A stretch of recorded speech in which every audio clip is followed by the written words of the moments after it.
Red, blue, purple light, friends, facts. Red, blue, purple light, friends. Red and blue, purple light, friends, facts. You can get to know the ledger, sacrilegious Sunday to melanin Monday. You can get to know the ledger, my love. Just open your third eye on Thursday. Lord, the food, the art, the clothes, the Vatican's getting exposed fast. We put the show on the road. You better stay on your toes. I was till the land focused on the ego. Then I open my heart, let go of the ego. Grand after grand, we stacking up these C notes. Facts, facts, yeah. We gon' put this shit on our backs. Facts, facts. We in your city, pull up where we at. Facts, facts. Peace, love and light. Peace, love to the family. Peace, love and light to the family. Peace, love and light to the family. These days and time, black man, is going to be the time that you have been waiting for. You came here for a reason. Whatever pressure, whatever adversity, whatever the fuck you feel, I don't know what you feel, but whatever you may be feeling is going to push you, and it's going to provoke you, and it's either going to make you or break you, similar to how pressure busts pipes or the shit makes diamonds.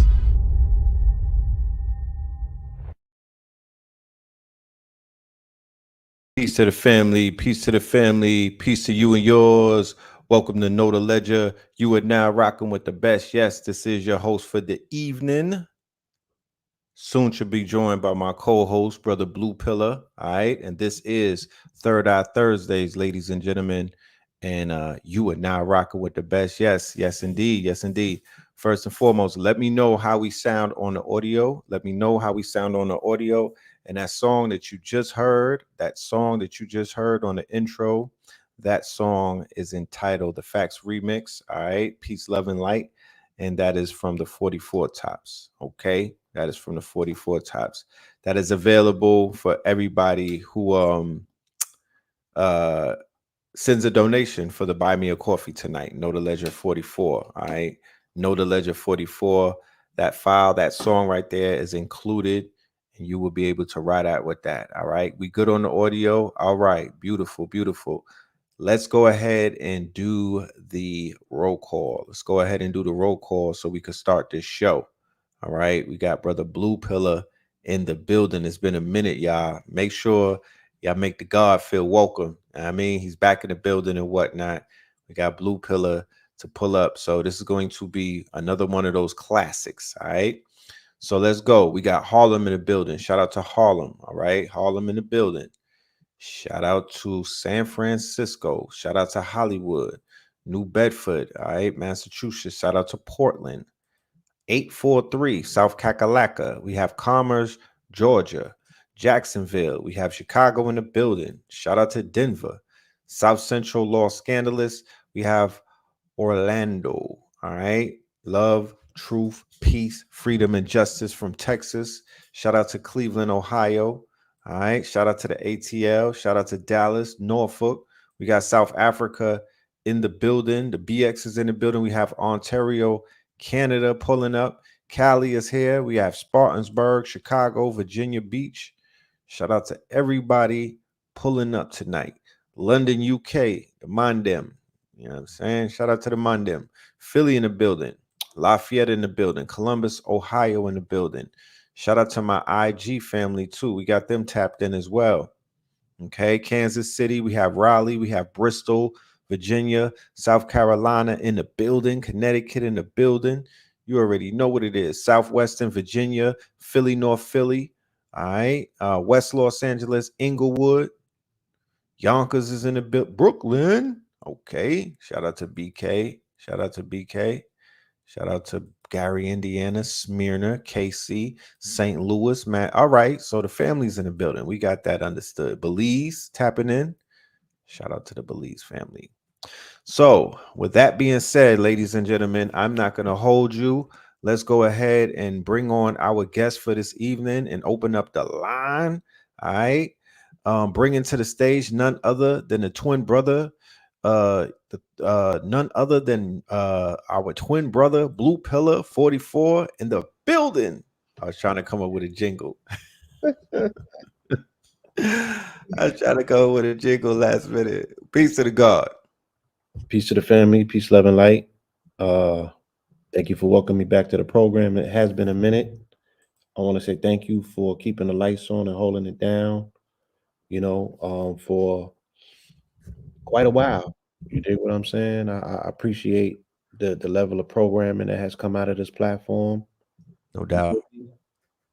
We've been keeping the floors clean, you know what I mean? Keeping the floors clean, Yeah. shining the door handles and whatnot. You know what I'm talking about? Dusting off the corners and whatnot, getting them daddy long legs. But we doing good over here, man. The membership has been building up. The shows have been consistent. The numbers are going up. You feel me? We Yes. almost up to 1,000 live in the chat, you know. So Yeah, I appreciate that. And I've heard from the listeners, what I'm saying, from the viewership, the people who tap in and they have remain consistent. They have acknowledged your consistency. They have acknowledged the fact that things have been growing and it's looking very healthy over here. Yeah, they released them. the monkeys, man, right in. They let who let the monkeys out? They let the monkeys go. You feel me? It's like So, it's all what I'm lining up. saying? Yeah, and I feel so much more comfortable. My, there was like a stress buildup for Yeah, like the last 3 years. You know what I'm saying? It feels like, you know, like we in Scorpion season, right? It's still Scorpion season. we in the midst of Yeah, it. so it feel like that feeling, when you get to relieve yourself, whatever that means to anybody that's listening. I don't want to be too extra because it's still before bedtime hours and some people might have their children in the building, but It's dopamine being released. It's dopamine. Yeah, it's dopamine being extracted in some senses. and yeah, you know, I've had certain incidents that reminds me about the need and the necessity to have compassion, right? Yes. Because certain people are going through the opposite, Mm-hmm. right? There's a lot of meltdowns that are taking place. There's a lot of instability, based on the fact that a lot of people put their eggs in one basket, Yes. right? So there's you can hear crashing if you close your eyes and you tune in. You know what I'm Yes. saying? Yes. If, Yes. Yes. if Definitely. you put your ear to the timelines, if you put your ear to the networks, you can hear crashing. Some Oh people man, it's a a lot of lot of it's a out lot of white noise. Yeah. I yeah, offered an olive branch last night. We did a show, and I did a disclaimer, and before we even began the show, I definitely offered some love and light to anybody who was going through some anguish or what they would call mental anguish or anxiety. So we did acknowledge that, especially amongst the elders. That's very important. Our elders, you know, yeah. um, We wanna be encouraging. We want to send love and light to the family. We want to acknowledge mental instability. I think that mental health awareness is still a thing, and we really don't know how these things trigger people. You know what I mean? We represent for various different reasons the contrast of red and blue. You know what I mean? But we're apolitical, so we don't bang red or blue. as a gang set. We don't bang red or blue as a political affiliation. Right. As we demonstrated on Black Magic on Saturday, it represents the spectrums of light, infrared to UV. Let's leave it there.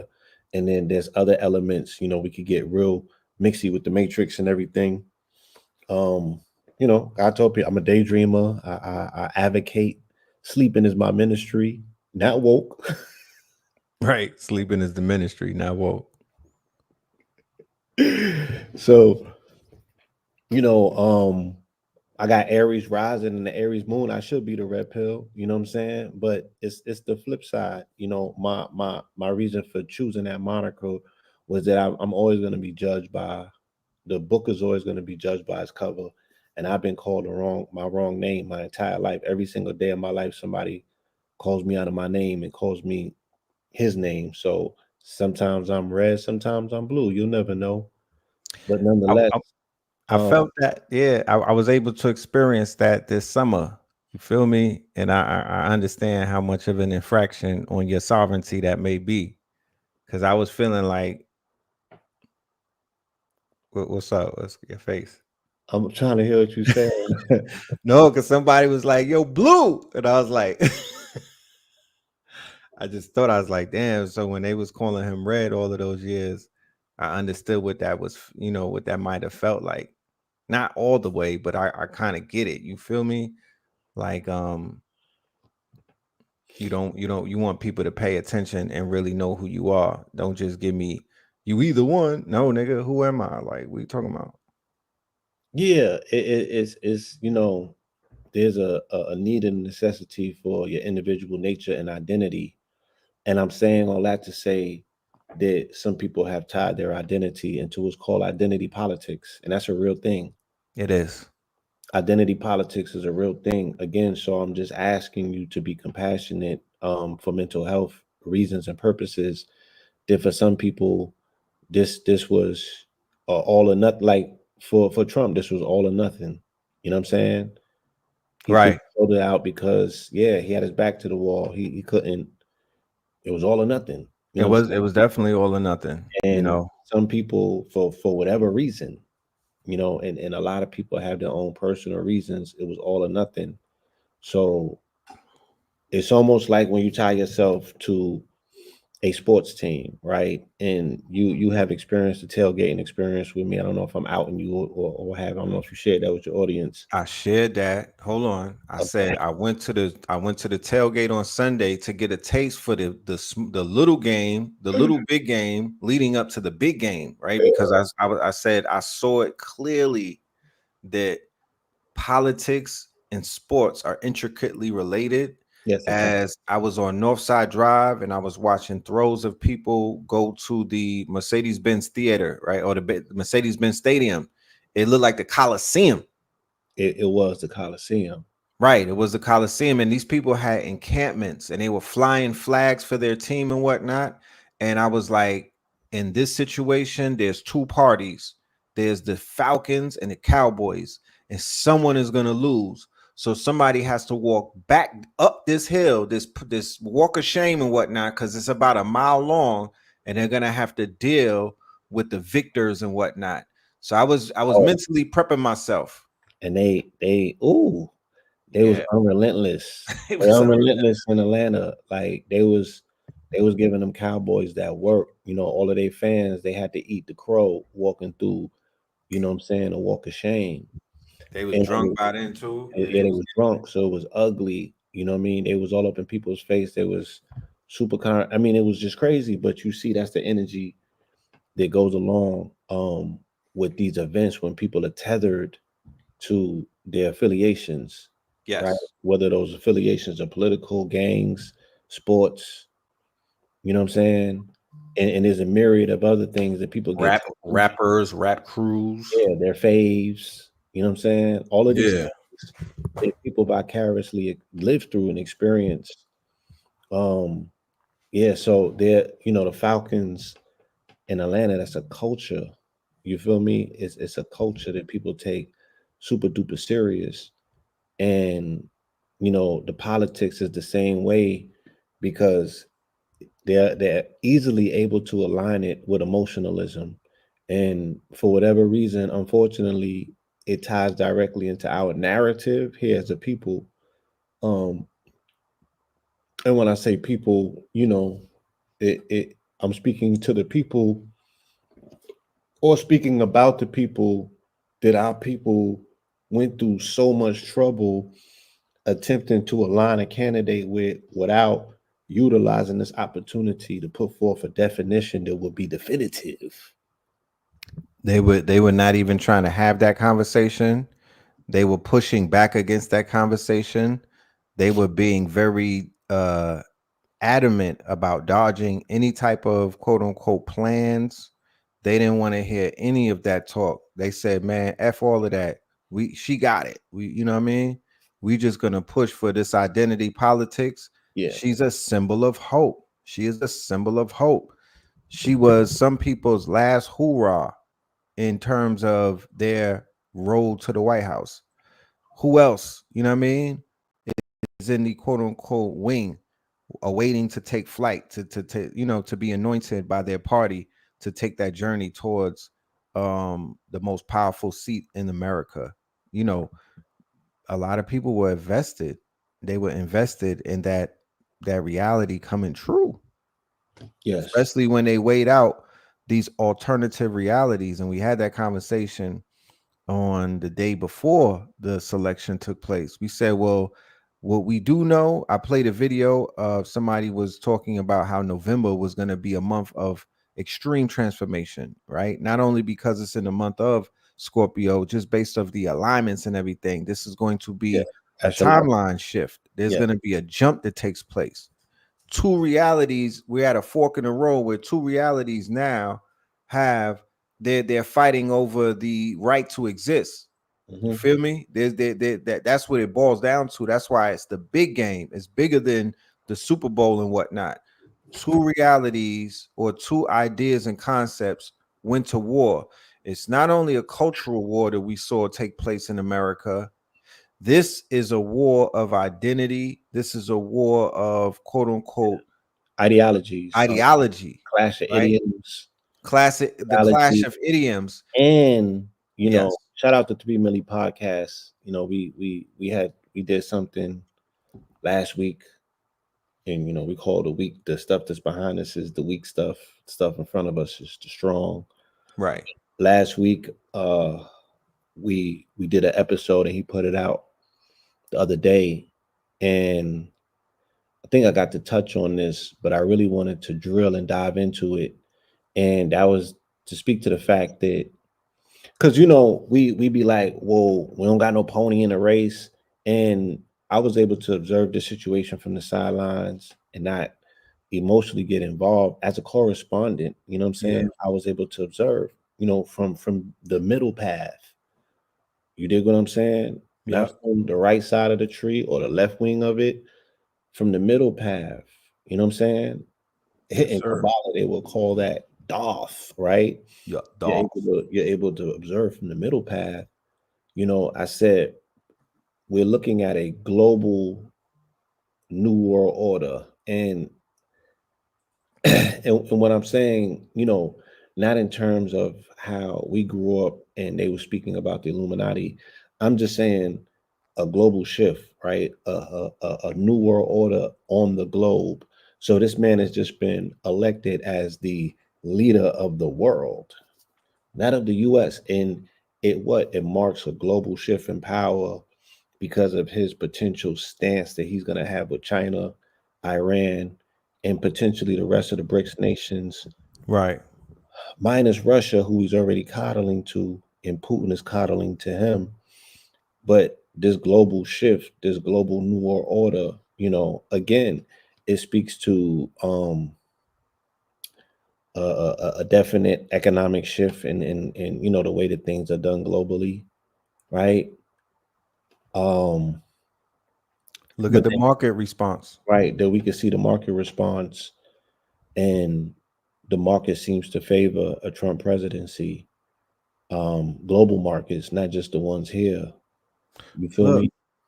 even Hamas. put out a statement that they ready to full negotiation, full peace treaty. They waving a flag. Bro, everybody's kissing the ring. I seen the lineup of the African The dignitaries. African, oh my goodness. Why nobody's reporting that? Right. Shout You out can to smell the old spice through the tweets, bro. Like, yeah, and again, and this is not a capitulation because there's nothing to capitulate to. I was very vocal about people like willingly going underneath the deodorant. You know what I'm saying? You could have supported the presidency without stroking the dude. right. And I thought that that was very unbecoming of the community. That's not inclusive of Jamal Milton, right? Because I like how he did it. It was tasteful, and he masters social engagement on social media. Right. And somebody had to be in that position and play that role, and he did it with dignity. I seen other people who was very undignified in the way that they did it. Yes. We And spoke on that a few times on the show. yes, because somebody has to have a foot in the door. Somebody has to be in the room, right? Somebody has to be the great equalizer. And to me, that's he gets to vote. You feel me? He did that um very skillfully, and he has kept his humanity, his dignity, and his flag is still intact. You know what I'm saying?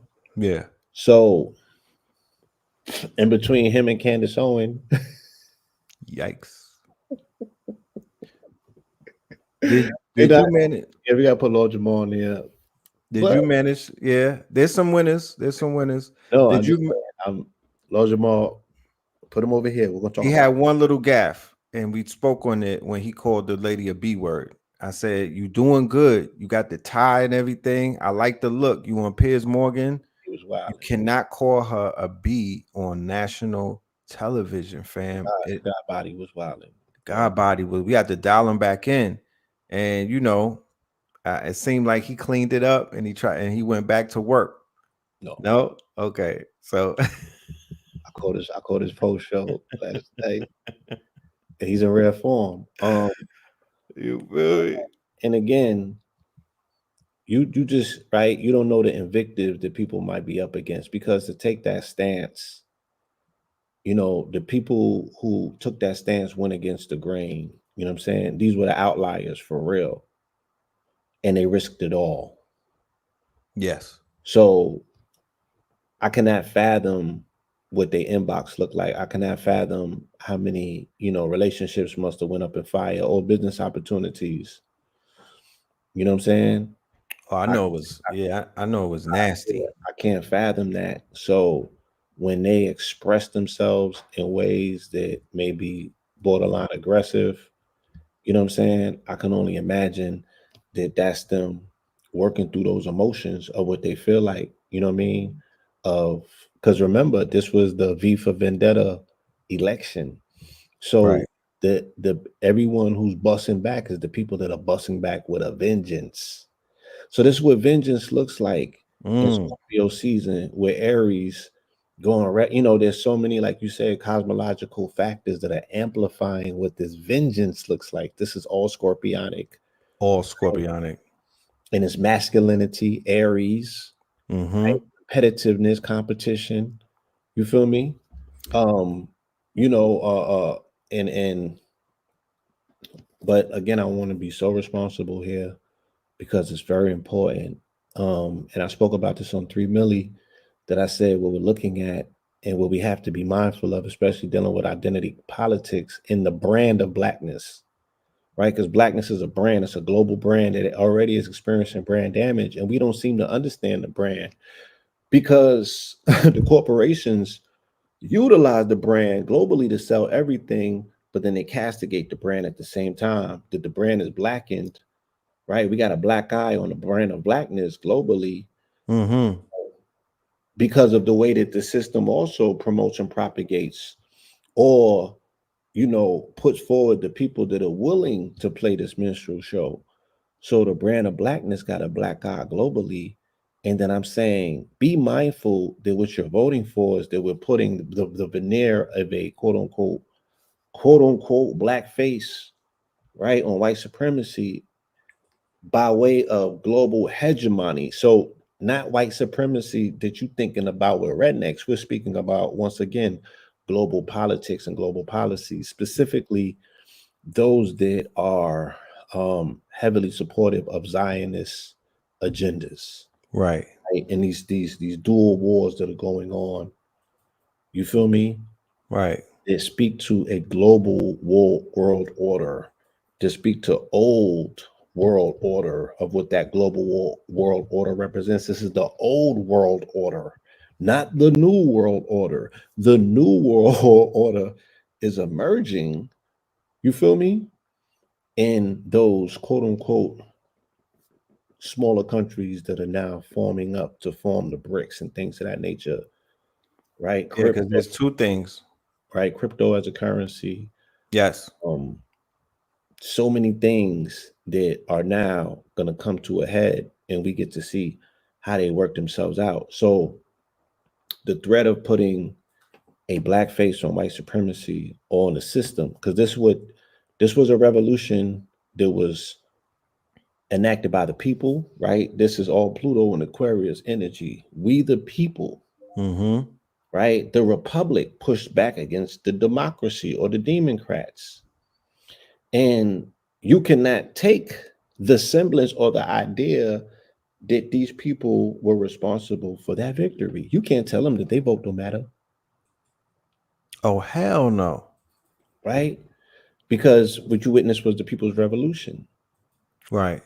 And they installed someone who they felt represented them in terms of being the underdog, right? He spoke better to their insecurities of what they're going through and what they're feeling in this country than He the connected, yeah, he connected to that Wi-Fi in there, quote unquote. connected to the Wi-Fi. So I was saying all that to say, we got to be mindful of what melanated women are going through and what they may potentially go through.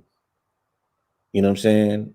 As Word. being castigated as the face of quote unquote, you know, this awkward black agenda to go against white supremacy. And Donald Trump professionally beats on women. Right. So, now he has on his belt those two notches of him beating two women. And Fanny. no, Hillary Clinton Right. and I don't even want to say her name because I don't. Come. How Wait. you say it? What's the right way and It's shit? like comma, like Yeah, a comma. So it's Kamala. Kamala, right? Yeah. Yeah. It's Kamala. They more concerned with how you say the name, Right. got Then. that name means, right? Or what's Right. behind the name. So Kamala, yeah, your president beats women for a living. Look, they already talking spicy. I'm gonna pull this up. They Oh, what, already four because B's? hmm. The four B's? Nah. The spiciness that's already coming out of Trump against Oh, black women. his spiciness. So his lawyer. This is through the lawyer now. He gonna let the Okay. lawyer talk So, greasy. right. So we have to be mindful, right? Again, and I said this on 3 Milli podcasts, and we still have to have this conversation. It's very important, and it's going to go away real quick if we don't have it, you know, and that's being mindful of the fact that melanated women were the only ones to stand up against the runaway train initially that was Donald Trump and the brand of white supremacy that he represented. Facts. Um, Letitia James, Fannie Willis, right? Mm-hmm. Um, Stacey, those two ladies that took Giuliani shit. right? Yeah, they sat Giuliani down, Yeah. right? And it was a myriad of them, right? As well as the smaller players in the game, your Queen, your Nasdas, and what's the young lady's name to be out front with my son and them? Um, Tammy. Is it Tammy Braxton? Nah, not Tammy Braxton. Just, Now this No, ain't the that just I know. We know who you're talking about. yeah. I want us to be mindful, you know what I mean, that they should be protected, you know, that the community should still Definitely. at the forefront of saying Tamika Mallory. I'm we can sorry. marry, you know, Yeah. hands off of these melanated women who, for the most part, stood up to whatever they felt was necessary. Like, yo, all right, we need to shoot the fade over here. We're gonna shoot the fade over here. Oh, this is a threat to our people. Yeah, Oh, they were setting up fades. our men is not standing up and oh, they said what to us? Are they talking greasy? So these women stepped up. You know what I mean? I think that to allow Kamala into that demonstration destroyed it and watered it down and you know what I'm saying, took a lot of credibility from it. Yeah. But again, it's weird because it was accepted, it was promoted, and they hit it with the black stamp, the brand. It got branded, right? She from India. You ain't supposed to brand the beef. They hit the cattle with the brand, They and now branded her the with the brand Zoom doesn't have to call. pay, Yeah, bro. the Zoom call was the branding of her. Right, the I s- 44,000. Right now, the brand is going. The shit trickles down. Shit trickles down. Shit don't trickle up. Shit trickles down. So the fact that we put a black face on the system, on the white supremacy system, because you have white folks pushing back against the system. right. So who's gonna wear that? Who's the system? Is it the white folks that were fighting against the system? They Right? they got to wash their hands. It- It it's was a bait and switch. it's a bait and switch. So it's obfuscation. It's the same way that they bait and switch when they brought Obama in. They bait and switched, right, with W With because W. we was finished with democracy. We was finished with the process. We was finished with this country. We was finished with the office of the presidency. We was finished with the wars. We was finished with it It all. was done after And W the second. the result of that is the fact that the shit crashed right before he came in. That's how much we was finished with it. Then Right. it bottomed out. And then they brought in the 44th and renewed it and restored it and revitalized it and gave formal gave hope back, right? The opiate, it's called a hopiate, right? You want to write that in the chat? A hopiate, I hope you. Shout out to Dot. right? Hopiates, right? Hope is as dope. Hope bundled and packaged like doogie, Right. sold as dope. And we hit that shit. We got it in our vein. We wanted them. All right, all right, we're gonna give you 4 more extra years. We are the battery that powers the system. You feel me? And Yes, sir. somehow, some way, they was able to tap into the zeitgeist of what melanated men are going through, and he got 20%. That's Nixonisk, right? President Nixon did that in his second term, right before Watergate. He pulled 20% of the melanated male vote, and no one expected it. They didn't know how he was able to do it. It's a brother named Mr. Johnson that was responsible for that. Nobody speaks about him, right? My bad. I be getting the Johnsons and the Browns mixed up. His name is Bob Brown. Bob Brown. Yes, What did he do? he did a lot. This is the Forrest Gump that we don't know about, Mm. right? He initially he's from Wilmington, North Carolina, right? So you know melanated men that come from Wilmington, North Carolina is a different breed Different altogether. breed. That's a fact. So in his 20s, he was able to secure a PR spot with Woolworth when they was going through their tumultuous periods because of the the boycotts that was taking place in the South because of the counter protests. Yes. And he was able to be a intermediate between King, Ralph David Abernathy, all of the civil rights leaders. He was going and getting the bag from Woolworth and bringing it to the civil rights leaders to fund right their movement. Okay. And So so he knew how to go get the bag from corporate and bring it to the movement, right? Once King gets assassinated, and Coretta requests for Mr. Brown to fly with her down to Memphis the next day to retrieve the body, he became a main player on the national scene. And then when Nixon came in, he tapped. He was like, "Yo, I need you to run." You know what I mean? I need you to run with me over here to finish the things that King started that he wasn't Right. able to finish. Right. So he got up in there. And if you understand, Nixon was responsible for what's called black capitalism. Um, what you call it speaks about it a lot in attempts Butler to take movie. The credit. Butler movie. Now in the Butler movie, Claude Anderson, Yeah, Dr. Claude yeah, Anderson. he attempts to align himself a lot with that narrative, but it was a brother named Mr. Brown, and he delivered the vote. He delivered the vote in the first presidency, and he delivered the vote in the second one, 20%. So, long story short, they haven't seen this level of melanated participation since then. And one would have to guess that even when it was done then in the 70s, it was done because of economic and financial reasons, right? Black capitalism, this how they got Larry Hoover, this how they got Jeff Ford, right? They was cutting, Hmm. they were sending them to all of the social programs, right? Nixon opened up the checkbook and created black capitalism. Your father was a result of that. You mean our dad? Yes, right? Mhm. When their policy was, we're not gonna fight with the revolutionaries, give them jobs, invite them in, open the door. And the scene in the Butler that Blue is referring to, they asked Richard I ain't never Nixon. seen the Butler, so I don't know. I've Oh, never. well, I did. They Okay, said, yeah, yeah. They said, how do you fight black power? And he said, with green power. right.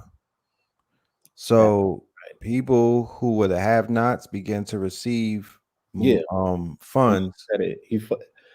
Mr. Brown was responsible. He explained the Yeah. story about how they funded the HSBCUs or the universities. He was responsible for that. He was responsible for all of that stuff, and he don't get mentioned. But we're gonna do a full episode on him one day, very Okay. soon.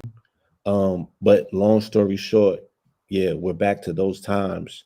So Trump got out there and spoke specifically. He juxtaposed and he mitigated the migrants against the melanated, right? And he went in them counties, right? And this is another thing. Right. Shout out to the cities, shout out to the big cities and all of that. Y'all niggas is popping, but Look, them counties, Blue. I went to a farm the day after I went. No, the day, I think it was the day before yeah, I went to the big game or the little game, the little big game. I went to a farm. You feel me? And I was like, yo, I might as well get a head start on this Trump shit because I already knew what was about to happen. I was like, I'm about to hit the farm and I want to take a temperature to see what it is an hour outside of the big city because I don't want nobody trying to tell me what's going on because they all speak with fear. right, Bro, I went to a farm that has a blueprint that I've never really seen. No other farms, they got it, they figured it out, bro. Let me show you. They figured it out. This is I had the most fun at this spot right here. It made me kind of like, where's our melanated farms at? Like, why is our brothers and sisters who got all of this land, why they not? Because this was not an updated farm.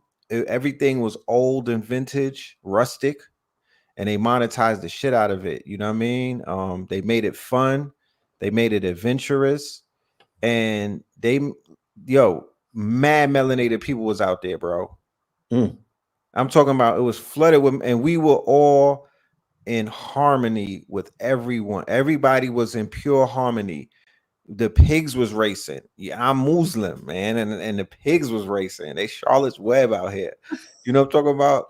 We were feeding the animals looked healthier than they do at the Atlanta Zoo. Way more, even though they were maybe livestock. I don't know, but we were feeding them corn.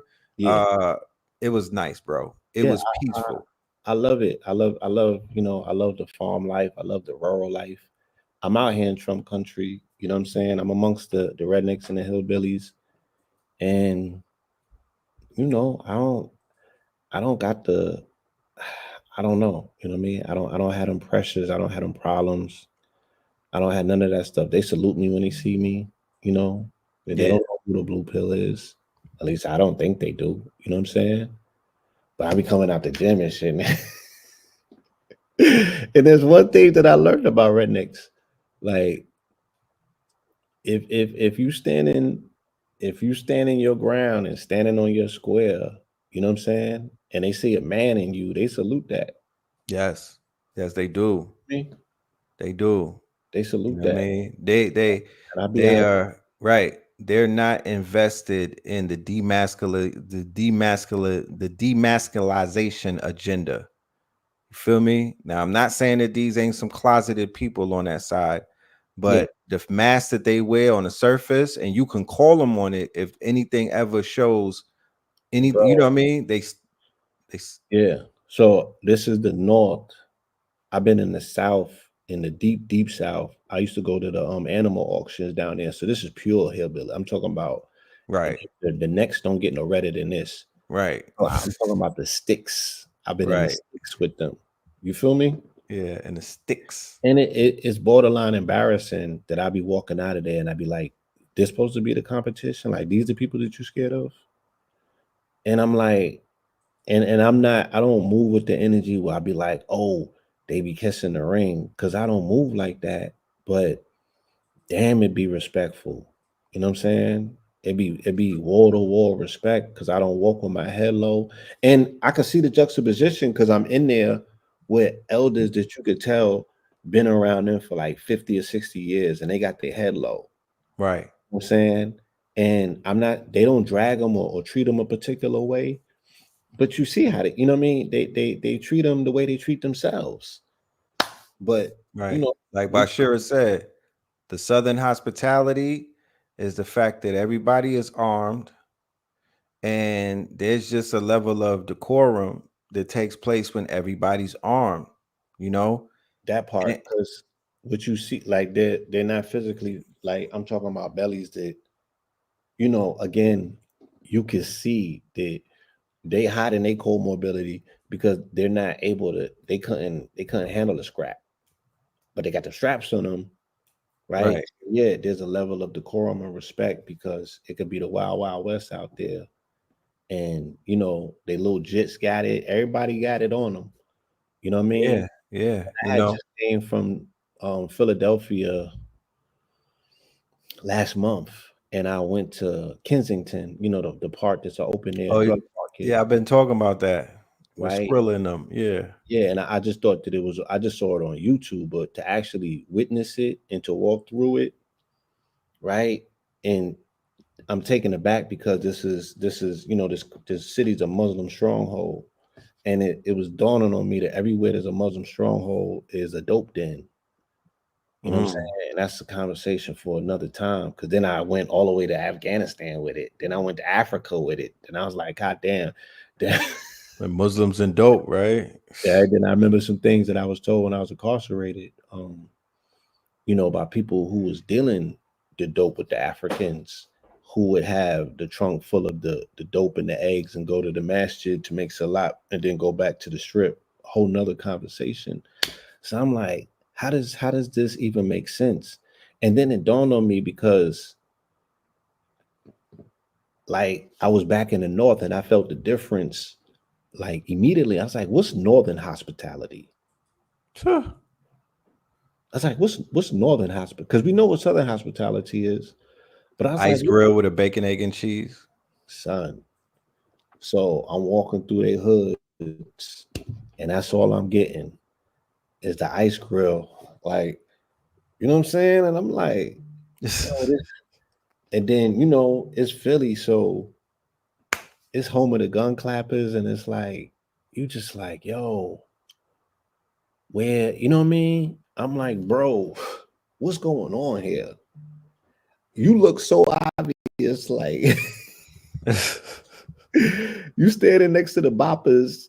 You feel? I mean, it's just the craziness when you get away from it, and then you get back to it, and you see things for what it is, and then you know what I mean, and then you step back, and again, not to get super political with it, but going back to C19 and what they were saying about these blue cities, and then when you go into these blue cities and they be these crime waves, and you just like, I remember what it was like going to the red cities though, and it wasn't like that. They was popping. They was economically forward. People were happy. People was moving like they was safe. Right. You know what I'm saying? That's a So fact. yeah, like I don't know where my heart is at in regards to politics, but it almost seems like it's impossible to avoid in this country if you really want to get some things done and not just be speaking. You know what I mean? Like not just be occupying the soapbox, but you really want to get some things done for your people. Like take this, you know, let this sit with you for a second, right? Did you know that Marjorie Taylor Greene was on the ballot? Absolutely not. Did you know that a man that was running against her, his name was Sean Harris, and he was a general melanated man with a melanated wife? Absolutely not. Shit, I didn't even know much about Cornell until we started hearing about it. Right. So you got to ask yourself, what happened to the black delegation that they put so much emphasis on focus on that Harris, but they didn't speak to the local politics because they could have made it a national issue. And Marjorie Taylor Greene has definitely been a thorn in the side of melanated people. She is the one who's feeding Trump the misinformation. And she Mm, was on the ballot and could have been defeated. And nobody got around this melanated man who was a general in the military, right? Who right. was running against this woman to sit her ass down, right? So you got to be like, where are the gaps at? Like, why are we dropping the balls to these degrees? Why are we putting all of our eggs in one basket? And then when you catch the L, we got to wear the L, but we cannot wear the victory because we had the experience already for being so emotionally invested and making sure that one of ours got in and we were not able to reap any of the benefits. You feel me? So that's a Right. bad taste that's left in the mouth of the melanated electorate or what's called the black body politics. You feel me? But then Yes. they had the gall and the nerve to say that it was going to be on the shoulders of melanated men, right? To carry the ball and make sure that we got this person in. And I just think that that's a lot of pressure to put on the shoulders of a people who, you know, you don't care about, we don't see you, right? And again, look at the cities that we live in that are controlled by this particular uh Party. this party that are come under the heavy influence of this admin. It's like, yo, something has to change and it has to change drastically, but change has to start with self. You know what I'm saying? So once again, we're left with this referendum of our own personal identity politics. You know, what is an American? What is a black American? What is black? What is Hmm. black? You know, because it got kicked around like a soccer ball, and they kicked it back to us, and that It shit got got a hole. exposed. It got kicked back with a hole with a patch put on it, but that patch is not going to stop that soccer ball from airing itself out. It was a bad patch, right?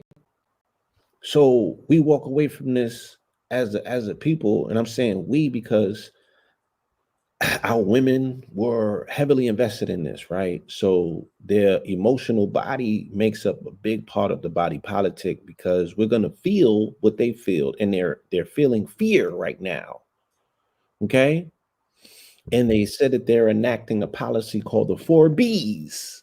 Now, the 4Bs was borrowed from Japan, right? Hmm. Around the same time as the Me Too movement, because there was a um there's all kind of stuff that goes on gender-wise in Japan with the men and the women. You know what I'm saying? Because Right. women is like, yeah, dudes ain't hitting it right, and they not laying it down, and there's social societal reasons for that we could speak about to some degree at some point. But nonetheless, they've adopted this policy. It was just like the Spike Lee movie Chirac, and they got All another right. picture of Spike Lee with a Jordan face. Should have just yeah, Oh, after the election? yeah. And he was at Howard with the Oh Jordan face. man, I need to Google that. They got Yeah, him. they Got got him. him. They got him with the Jesse face. Yeah, right. Looking stupid. So the women is saying they're not giving up no punani. Is they taking the no nut November thing They said for 4 years. Who? Sexy Red ain't giving it up no more. That's a Cardi B and Meg the staff. Yeah, I'm good on that. I mean, that will help the numbers at Planned Parenthood if they decide to go celibate. You know, it's a plus in everything. I wanted to play a clip because I wanted to hear from a melanated woman as to why they made the choice to get behind Trump. And then after that, I want to speak to the shift that you may see taking place on a cultural, socio-cultural side. Like, our Black women are going to begin to shift more to the MAGA men? Are they going to become more submissive to what they perceive to be the new power players and whatnot? Are they gonna go Candace? Okay, let's do it. Because we got to talk about what the articles and the thought pieces are saying about who really put Trump in office. So let's check this out. Oh, that's trans. They say they mad Trump won. They say why you vote against your interests? You're black. Why'd you vote against your interests? No.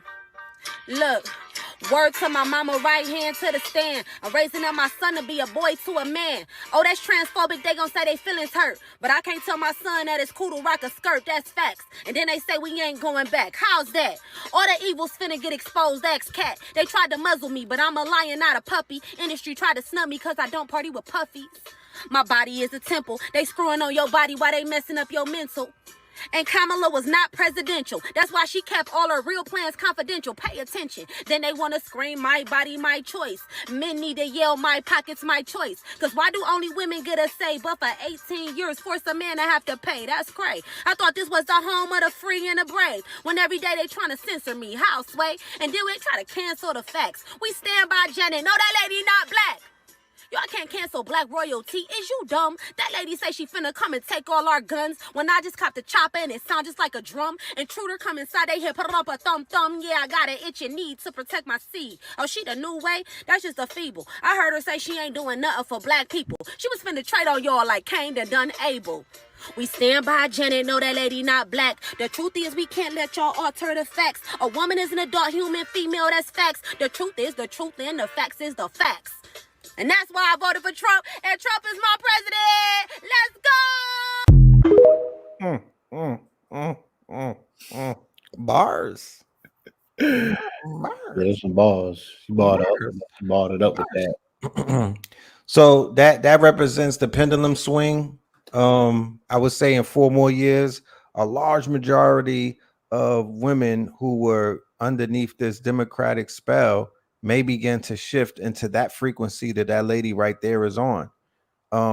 Like the red and the blue, we represent frequencies. So there's a red frequency on in taking, rising up in America. The whole map is red damn near. So this red frequency is a mind state as well. This is a dark MAGA. It's a mind state. It's ideology. It is it's an egregor. It's an egregor. Yeah. Let me go to this article, Blue. This is an interesting article. I would love to hear your take on it because I know how you're able to see things, in 4 dimensions, right? So Barron Trump, right, and the bro vote helped sway the U.S. election, right? Barron Trump, who you see standing behind his father, right? He's rumored to be a time traveler and things, based off of internet, TikTok rumors and whatnot. But as you see, the young man has gotten very big, right? He's gotten very tall and whatnot. Mm-hmm. He's towering over his dad. They're giving him the credit to say that his 18-year-old son is the one who put him onto the podcasters and the manosphere. They put him, and this boy right here. They put Barron and Bolu Don, right? His best friend, right? In charge of getting Andrew Tate on board, Nick Fuentes on board, all of the manosphere. They were the ones who contacted them. He's even accredited for bringing Aiden Ross to the table. Mm-hmm. So he became more of an asset to him than Donald Trump Jr. and the other one. Yes. And they're giving the quote unquote manosphere, right, Joe Rogan and gang, right? It's Gang. Joe. It's a litany of them. It is. Yes. You sent me an article as well Yes. that showed all of the podcasts that were responsible for his ascension. Yes. According to media and whatnot, a lot of them are not melanated. Sorry, guys. However, they are affiliated in some type of ways. You have the dude Andrew Schultz that sits with Charlemagne. Mm-hmm. They got him in there. They have Candace Jones in there. I showed a video yesterday with the series, The Boys and whatnot. I don't know if you saw the last season, I but did. Candace Jones is Sister Sage, in my humble opinion, and Homelander is Trump. She did an excellent job to dismantle and unravel and discredit the entire, not the campaign, the myth, the whole foundation, the birther story of a Kamala Harris. And she goes viral in those red states. Mm-hmm. That's where her demographics is. She's the new Oprah for Certain. the left. For the right. For the right, I'm sorry. She's the new Oprah for the right and whatnot. Oprah is her son had her son set with this campaign. She wasn't able to do it for Hillary, and she wasn't able to do it for Kamala. She's done in politics at this point. Finito. Right. The Obamas are done. They won't be able to ride that type of horse through Washington, D.C., the type of horse that they were riding. Like Blue said earlier, this is a revolution. This is not an election. This is a revolution. The whole country is red. Okay. Yeah. I'm saying Candace Owens. Who did I say? Candace, what did I say? Did I say Candace? It's all good. Candace Yeah. Owens is what you meant. Yeah. But yeah, it's a bloodless coup. By way of a red wave, we said in all 44 years, and the 44 year was the slogan. There will be blood. There will be blood, right? So I seen the Joe Rogan podcast hit 44 million the night before the election, and I was like, yeah, there you go. I was just waiting for it. You know what I'm saying? Because Right. like you said, it's not how you start the race, it's how you finish it. Right. And I seen Kamala, she popped up with the 44,000 the first day with the black women on the Zoom calls. Yeah, she was lit with that one. You seen too many 44s pop out. Trump is easily, hands down, a 44 resonator. Now, who was saying since 2016 that he was the 44th president because he represented Grover Cleveland? Cleveland. That's you. Somebody else? Yeah, that was you. Who was saying that from 2016? That was you. This man, okay, family, Grover Cleveland, because you're going to have to get this education, was the only president to occupy the office in 2 terms that were not consecutive, right? So let's say he was the 20th, then he was the 22nd. So one man occupied the presidency 2 times. So all of the president's numbers are off. So even though Barack Obama was the 44th president, he was only the 43rd person to occupy that seat. So when Trump came in, he was the 44th president to sit in the seat of the presidency. All of them are 44 resonators, meaning that I could just show you a litany of 44s that connect to Trump, that connected to Hillary, that connect to Barack, and some of them connected to Kamala, but not enough. This is a 44 year. If you add 20 plus 24, you get 44, of course. And it's our 44.4 year because we 48. You know what I'm saying? But yeah, the 44 resonator strikes again. And it's a bloodbath. Yeah, it was a bloodbath. Wow. Clear swaths across the country, a clear wash. Somebody said when the elephant named Kamala died, I knew it was over. Yes, they euthanized a damn elephant. I reported the elephant being euthanized named Kamala 2 days or a day before. It was in the DC Zoo as well. And I was like, oh God. In the National Zoo, I've never seen a ritual of that nature, specifically because it was an Indian elephant. She's from India, named Kamala. Right. And the elephant, ain't that the logo of the Democrats? Yeah, bro. Right? Yeah. So Because that they knocked the squirrel off. they knocked the squirrel off. So look, they knocked the squirrel named Peanut off. Now, Right. now we going into our hyper decoding mode, right? Young Thug comes Peanut's a home. nigga. No, Young Thug, Peanut is a 44 resonator, right? Okay, the The Young Thug case with the dude that peanut nigga. Young Thug killed is born on April 4th. He's a 44 resonator, right? Young Thug comes home the day before the Tupac anniversary of shooting the police. But why Tut came home 3 or 4 days Day prior to that, before that. Oh my goodness. right? Tupac back. So Tut, the dude that shot Tupac in allegedly in the Quad studio robbery, Mm-hmm. right? Okay, what they said, Democrats is a donkey. Yeah, it's a flip though. Still, nigga, it's the elephant is still in the building, right? They cross pollinated this shit and clipped it. So they knocked the squirrel off named Peanut, and Peanut becomes a martyr for MAGA, Right. right? Why don't you cue the tape and show that the squirrel popped up at her commencement speech? God damn it! Wait, How they what? resurrected, huh? The Kamala. Google Peanut the squirrel Kamala commencement speech and see what it show, bro. The ghost of Peanut. What you said the other day, at a spooky distance, Right. shit going crazy, bro. It's we in bizarro world for real. Peanut. That's crazy. Squirrel at Kamala's speech yesterday, right? The ghost of Peanut shows up at her. Oh shit. This Oh shit nah, go you can't cuckoo. make this up. You can't make this up, right? This is crazy. Crazy shit. Crazy. Yo, my nigga Uncle Murder he got a lot of weight on his shoulders this year. Nigga. We should send him some Jinkaloba or something. Squirrel spotted on stage before Kamala Harris's concession speech, and internet think it's the ghost of Bro, this is you're gonna be dealing with this shit. legend. Like the zeitgeist is here. You feel me? Reddit has come to the surface, bro.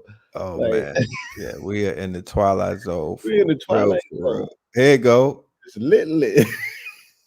It's litty. The fuck? There you go. Umber Clyde, look at Peanut, the ghost of Peanut on you hoes. You feel me? You talk about stop playing. Peanut popped out before she did. It's Peanut on you hoes. What you talking about? It's Peanut. And who is this? Who is this popping out though from the little thing right here to the right? What the hell is that? The hell? What the fuck is that? Is that a Muppet? It's going from weird to weird. It is a Muppet. It's going. Dark Risco. They got the sketch season here, man. So Young Thug is accused of killing a nigga named Peanut. Born on April 4th. 4-4. That's crazy. And then they kill. Yeah, and he black. He the black squirrels be flying. The black squirrels are different. They different than the lighter squirrels. And it's not a pigment thing. But the black squirrels be disappearing, popping back up. You know what I mean? Yeah, to go back to Barron, and it's interesting because I did not see that article yet, but me and H Factor have been speaking about Barron for the last 4 days and how Barron was the X Factor. And he was just speaking about the fact that he saw Barron's stature behind his daddy. And I said, Barron is the sole benefactor to all of this, whether positive or negative. Barron is going to be the benefactor. He's going to be the benefactor, right? This is going to land on his shoulders ultimately. And he's the quiet assassin. Barron is lit. Yeah, I'm like more so than his brothers. Barron's gonna be able to step in at the age of 35 and you know what I'm saying? And He's run gonna politics. I would think before that. nah, you can't be president until 35. I mean, he's gonna get into politics prior to that. But in terms of on some, JFK, like going straight in, Right. yeah, they got their next generation in the form of their Baron, right? Where it'll be fully implemented. He's going to NYU. It's going to NYU, right? So that's that Melania package. You feel me? They putting him through the ringer. And I'm That's a telling you, fact. he gonna come out different. Yeah, That's his a fact. legacy is good for the next 100 years, damn near. And you know, I mean, there's either one or two things that's at play, right? Either God is behind Trump, or there is no God. On some nihilism shit, on some Frederick Nietzsche. You know what I mean? Either Y'all God gonna is have to deal behind with it. Trump or there is no God. Y'all gonna have to deal with it because this is how they have packaged, promoted this particular presidency. They said that it was ordained by God. They said that he was God's man. They said that he's Christ incarnate. Now he done survived the assassinations, washed up his opponent, got the authority from the Supreme Court to be emperor, now has all three legislations, all three branches of legislation on lock. On Lockington. You feel me? And then the whole world is kissing the ring. Where Netanyahu went from benefactor to having to play, you feel me? Now he got a scrap because he got rid of his biggest opponent in his cabinet, Galliant, right? But Galliant, Mm-hmm. dude that got the plug with, all of the service members. He's military. So they're saying that he's about to have a military coup to get him up out of power because he tried to X the wrong dude. You know what I'm saying? And then he jumped up and was like, yo, he feel positive because Trump coming in means that he's not going to deal with the liberalism that he had to deal with the Dems, even though they gave this man all of them billions to kill all them people or unalive, my bad. I don't know. Unalive. Yeah. Yeah. We got to go back to speaking in code. That's a whole nother story. Look, whoever can remove these censors from social media and wash these dudes up, they get my vote. How about that? That should have been the campaign because I'm all the way with that. I can't stand what's going on. The same way that they talking about the tampons in the boys' bathroom, and that was the line in the sand for them. Yeah. Yeah, these internet censors, that's the line in the sand for me. You feel me? I want to see them get dealt with. Well, Public they said tribunal. Elon, yeah. So Yeah, they said it's gonna happen. I was listening to Elon on Rogan.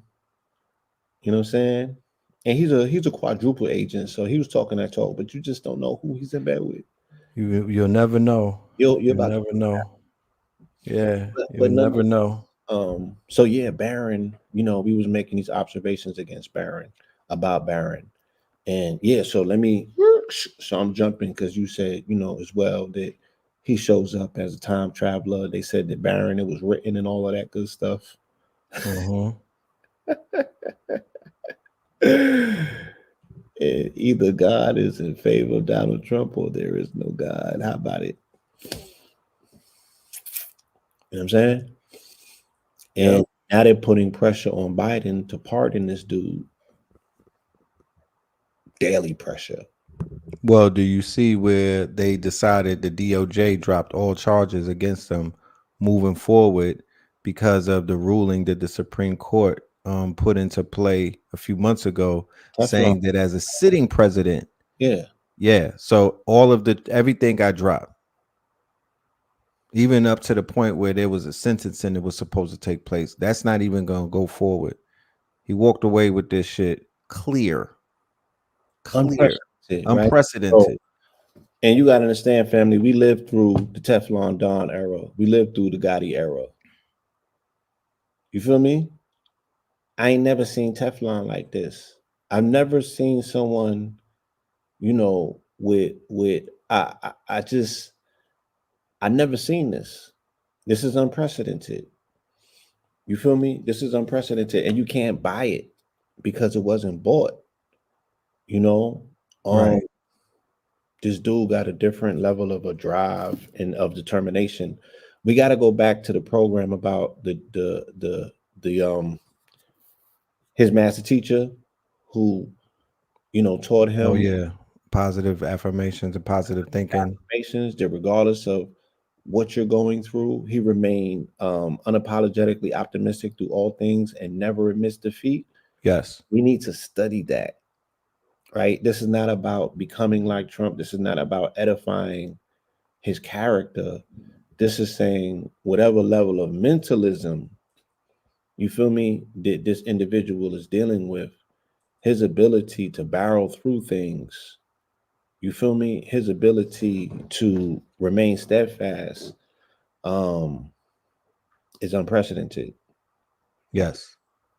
You know what I'm saying? And Vincent Peale, The Power of Positive Thinking. absolutely, That's his big homie. yes, we need to study. Oh, Norman Vincent, and then he had the mobster who was his mentor, who was he was the one who really helped them to work politics. Yeah, the mobster that got into politics. I forget his name. Yeah, He was a mo too. Cohen. I think it's something. Might have I'll been. get the name right. Yeah, shout Yeah. out to King Simon. Shout out to King We Simon in the building. might need to do a review of that, a book review of that. We might need to circle a wagon, and speak about the Reverend Nikes and there's a few other them of them as well. What's the individual that me and Brother Rich be speaking about? Nelly, not Nelly Fullett, but No, yeah. Neville Goddard, right? Neville Goddard. Yeah, this level of mentalism, the Les Browns of the world.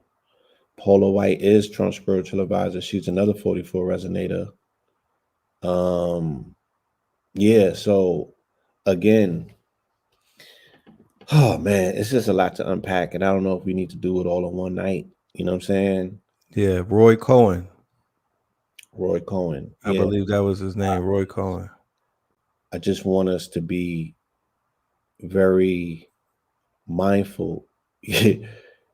Yeah, like I had seen a documentary the other day between him and Epstein. Again, I mean, he stepped up. So at this point, what are you gonna do? You feel me? At this point, Shit, the Vince McMahon shit. you I feel mean, me? he's surrounded Yeah, by these type of people. he's out of here with it.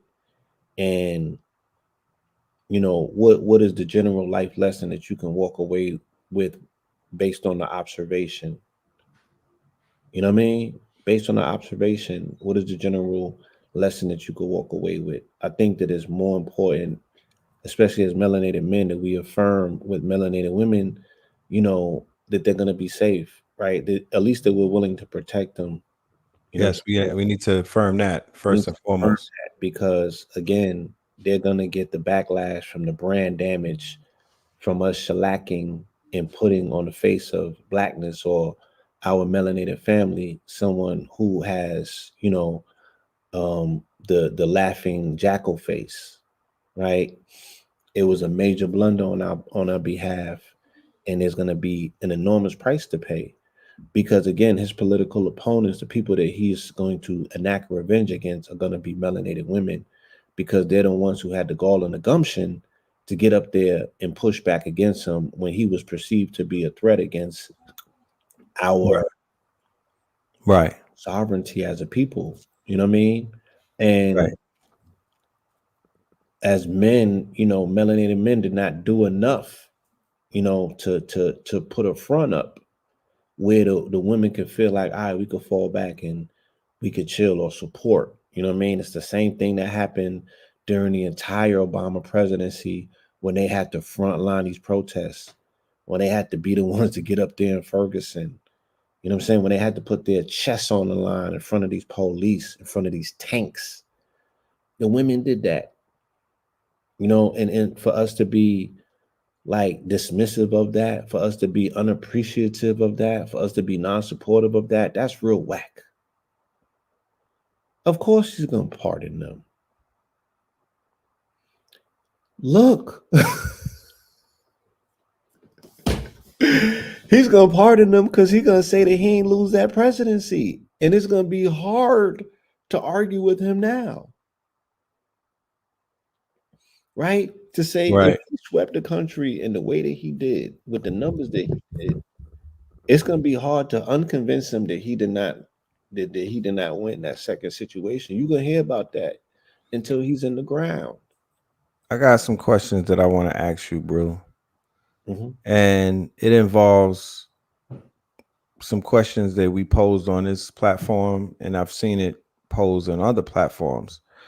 I want to know from your perspective, are we in what is known as the Kali Yuga more so, or are we in what is known as the Aquarian age?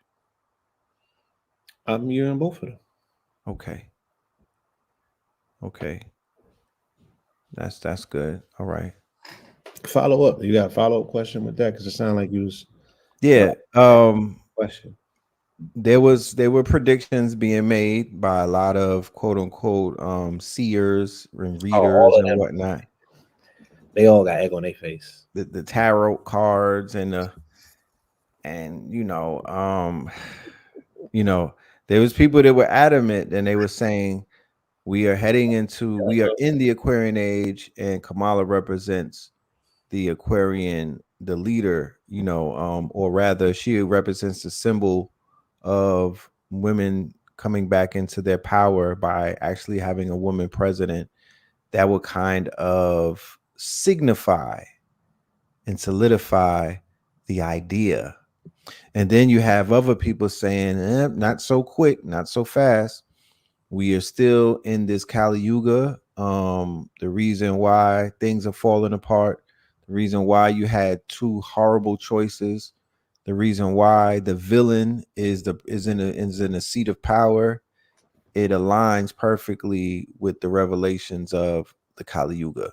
So that's only that those would be the two diametrically opposed realities that people are trying to say are are fighting for for their existence rather than actually just being juxtaposed on one another. So that's what I mean by that. Okay, so what's your question? I just wanted to know, and you answered it. I wanted to know what timeline would you say we are currently in? Again, the Aquarian age was is mitigated by Pluto and Aquarius, right? And I think that that's what we're witnessing. We're witnessing a bloodless revolution that is helmed by the people. We the people, right? Push back against what's conceived to be the system. Okay, so this black face was put on the white veneer, what the system represents. Now, the system has created itself where it's like outside of white supremacy. Like we can't. The system is an amalgamation of different systems, and it's no longer just like the system that represents what we conceive to be white supremacy, because we know with the global bankers and everything else that it doesn't necessarily is more Zionist than it is what we would consider to be quote unquote white supremacy, right? These Right. definitive terms are getting very muddied at this particular time. Just like with this presidency, he caters to white supremacists, but he's bankrolled by Zionists. So, Heavily. right, even to the degree where Richard Spencer and them came out, and you said Nick Fuentes. Nick Fuentes did not support Trump, from what I understand. Okay. Correct me if I'm wrong. Nick Fuentes, Richard Spencer, and a bunch of Yeah. other alt-right They went behind Kamala. went Brian Kamala, right? So now they Right. got So Aiden Ross is the new Nick Fuentes. He right. kind They of took his place. took that spot from him. Yes. So, and their reasons is they were saying that Kamala will have a less Zionist administration. Oh no. Look. Hey, nobody chill, son.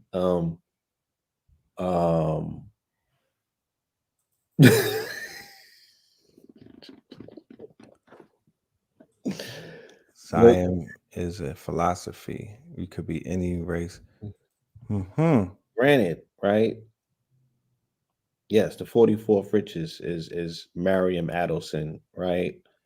The sixth richest woman in the world. You feel me? And she is the bankroller of Netanyahu as well as Trump. Donald J. Trump, right? And she's the biggest Zionist. She's called herself an ultra Zionist. And her main request for bankrolling Trump is that he annex the West End. I mean the West Bank. The West Bank, right? So they'll have a full capitulation of the quote unquote Palestine, and there will be no two-state resolution. None of that stuff is going to be on the table. So Hamas might be begging for a ceasefire, but they're not going to get the deal of the negotiation. They will not have if they came to the table a lot sooner. You know what I mean? Them three heifers is going up. The three heifers ultimately will be going up at some point.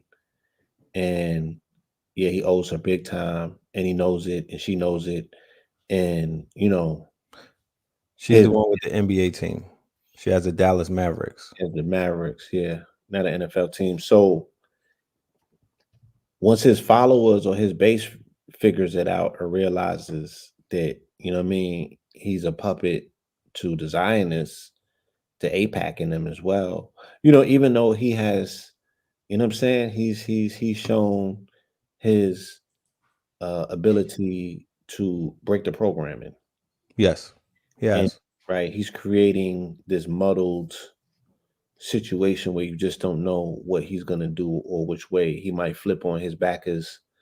You know what I mean? He might go rogue. He has the ability. He's an emperor at this point. And it's gonna come down to religion.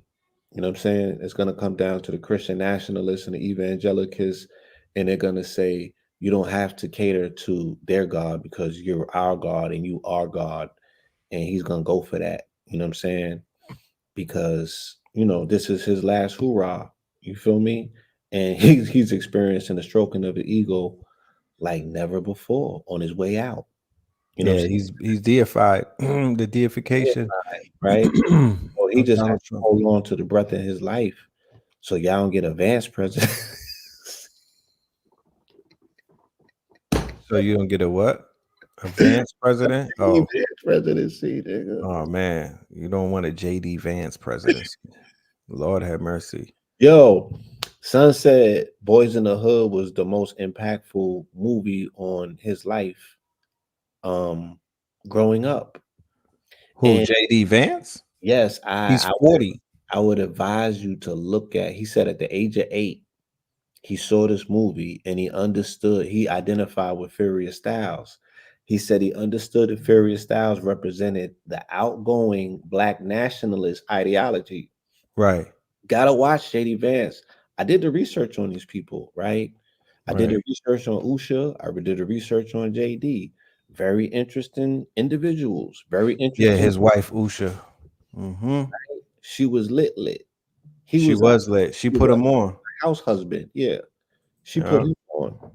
You feel me? Facts. Very interesting individual. I would suggest that you study who these people are. That was on the Joe Rogan one? Yes. I'm gonna check it out. About Furious Styles and the conversation that Furious Styles had about gentrification when they was in South Central. You know what I'm saying? He said that he had issues at home where he didn't have a father, so he identified with Furious Styles as a father figure. Right. Right? He identified with his Black power ideologies, right, for his people.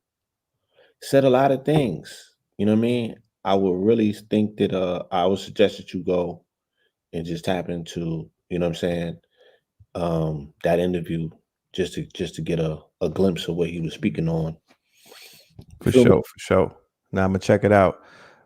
Another question. What is your theory about the quote unquote activity that we began to see on an electromagnetic scale, right? There's been solar flares, and there's been the Schumann resonant went off the chart the day that everybody woke up to try to figure out who the next president was going to be. That was yesterday. And you showed it? Yeah. Let's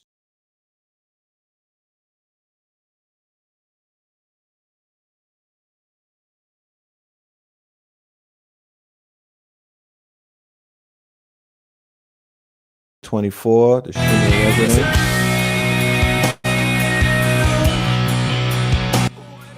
Turn that off. All right. So we have solar flares popping off, and we also have the Schumann resonance going crazy. Right. Okay? More And, centered you on know, the sun and check it out. facing Earth right now than you see in this actual photograph. I mean, it's really facing us directly. And that X-class flare, if it produced a coronal mass ejection, which is usually associated with X-class flares, then the Earth is going to be getting a big geomagnetic storm in a few days. I'm meteorologist Todd Gross. That could mean more than just an aurora. It could mean disruption of communications and that sort of thing. But it really is dependent on whether or not it produced what's called a coronal mass ejection, or CME. And we won't know that for another few hours. I'm recording this at noontime on Wednesday, the 6th of November. Once again, I wanted to let you know that that happened earlier this morning, and we'll be watching it very closely later today. I'll try to give you an update. Meanwhile, there is a chance of an aurora tonight from another one that occurred a few days ago, but it was minor compared to that. And the National Oceanic and Atmospheric Administration does indicate that there should be auroras tonight along the northern tier of the U.S. should that CME hit. It's a glancing blow to the Earth, so it's like a 50-50 shot. But again, very, very northern tier of the U.S., from northern New England down through the northern Great Lakes, and then back around through South Dakota, Montana, northern Idaho, Washington. And actually, with your phone cameras, you probably would be able to see it significantly south of that line, like down around Long Island or even Washington, D.C., Illinois, Nebraska, Idaho, and Washington State. And that's for all of North America, indeed, for tonight, and of course points north where I just mentioned. But it's just a 50-50 shot. And in order to know, you'll really need to watch the auroral oval, as it's called. And I mentioned that in another video that I did yesterday. Again, instructions on how to watch that auroral oval. I'll just briefly tell you, you could go to a site like spaceweather.com, and on the left-hand side, you'll see this. That's what the auroral oval looks like. If you see that start to come down towards the border of the U.S., then everybody in the northern U.S. should get ready to look to the north for an aurora. That would be first thing tonight. I'm meteorologist Todd Gross. We'll keep you posted again. Just a slight chance of an aurora tonight, but maybe better in the next few days if that coronal mass ejection was produced by that X-class flare that happened this morning. Yeah. Indeed. So I know we have an event coming up entitled Solar Minimum, Solar Maximum, That's you right. know, Solar Cycle 25. And here we have the solar cycles popping off and whatnot. So Yes. that's one of those pillar prophecies again, where, you know, we put something out there and we're seeing proof of it manifest in our reality. So can you speak on that real quick, Blue? I mean, you know, I'm definitely, I wanted to say it for the lecture, but, you know, I think that we did a wonderful precursor to that on Brother Richard's show when we were speaking about magnetic fields. And I was speaking to the heart, you know what I mean? And what connects magnetic fields, what connects solar flares, right? The solar winds connect the solar flares to us as a people, and the magnetism of our resonant frequency, what goes out from our heart in particular, is the first thing that connects with the solar winds. And the women have that stronger magnetic field because they have the ability to have, you know, a richer blood, a more Iron rich. rich blood, because they go through their menstruals, they renew their blood, they have a higher concentration of quote unquote iron in it, and then they have a womb in a mind. A womb is a mind, and the mind is mind. So they have a mind 2x. You know what I'm saying? Then they got that heart frequency. They're very emotional. You know what I mean? In terms of the heart, they live in their heart. So what they were emotionally going through definitely affected the human residents of the planet that day. Facts. I would think so. There was a mixture of fear mixed with joy, celebration, and enjoyment. Um, I had a throbbing headache. What day was this? I think it was the day of the election. Might have been Tuesday. I had to lay it down. I probably went to sleep around 6 or 7. You know, Mm. I didn't look at the phone. I didn't look at any. The spirit said to me, "You'll be one of the few people that are able to sleep peacefully tonight." You know what I'm saying? Don't even pick the phone up. Right. And I did that, and I got up at 4 to go to the gym. And that's probably like, what I mean, when I started checking out results and everything. But yeah, it was a lot of energy in the atmosphere. Again, I could feel it in my body because I was so energy susceptible from coming back from the gym. Yes. But I was overburdened with an energy that was on me. And I know it wasn't me necessarily, but I had a headache and I just was like fatigued, energetically fatigued. And I Right. wasn't caught up in none of that stuff. I wasn't even like following no results or nothing. You know what I mean? I'm not emotionally invested in any outcome, so I wasn't even caught up in that. So I know that there was something going on atmospherically Yes. because it was affecting my And electromagnetically. yeah, my magnetic fields. Right. Um When those waves collapsed on Wednesday morning and that tension that was in the air, that anxiety where people were kind of holding on to releasing and whatnot, even for all of the crying and the emoting that was taking place, it was all a release. You know what I'm saying? It was still a release. There was a great release the day after the election. And people were like, yo, I feel lighter. You know what I mean? yeah, I'm glad that it's over. it was a relieved. Even her exit speech, her concession speech, Blue, when she finally did it, you know what I mean? She was a damn day late and whatever. And even though she got trolled by a squirrel, the ghost of Peanut, she even sounded relieved. She sounded like, let me hurry up and get up out of here. We going to Tulum with the kids. And she was just, it was like, there was a finality in her voice. There was like, yo, we're not going to hear from you in a while, ma'am. And we're good with that. And good theater, you know what I mean? Good season, you know what I'm saying? We'll see you. I was looking at the press conference earlier, that they had that melanated, that young melanated sister. Which one? The White House, the young Haitian sister. Oh, the spokeswoman. How was she handling everything? She was falling to pieces Damn. because she got to be the mouthpiece for Genocide Joe, Right. and she got to get up there and lie to the people on his behalf. Still, you know what I mean? Right. And she just looked discombobulated because they was coming. They was asking her those questions, and you could clearly see how uncomfortable she was. And everybody got egg on their face because they did horrible. The whole situation just went belly up. I want to touch on this real quick. This comment that Rob Blackstorm made. He Hmm. said Nagas ain't getting superpowers beyond the psychic until they get a moral compass. Ma'at is needed. Now, I went and took that comment and I thought about what does the next 4 years represent in terms of people who were not functioning with a moral compass. Do you think with this administration and with the pressure that this administration says that they're going to bring, and with the restoration of values and what we would call conservative lifestyles, is that good for a people who need to help to build up their morality?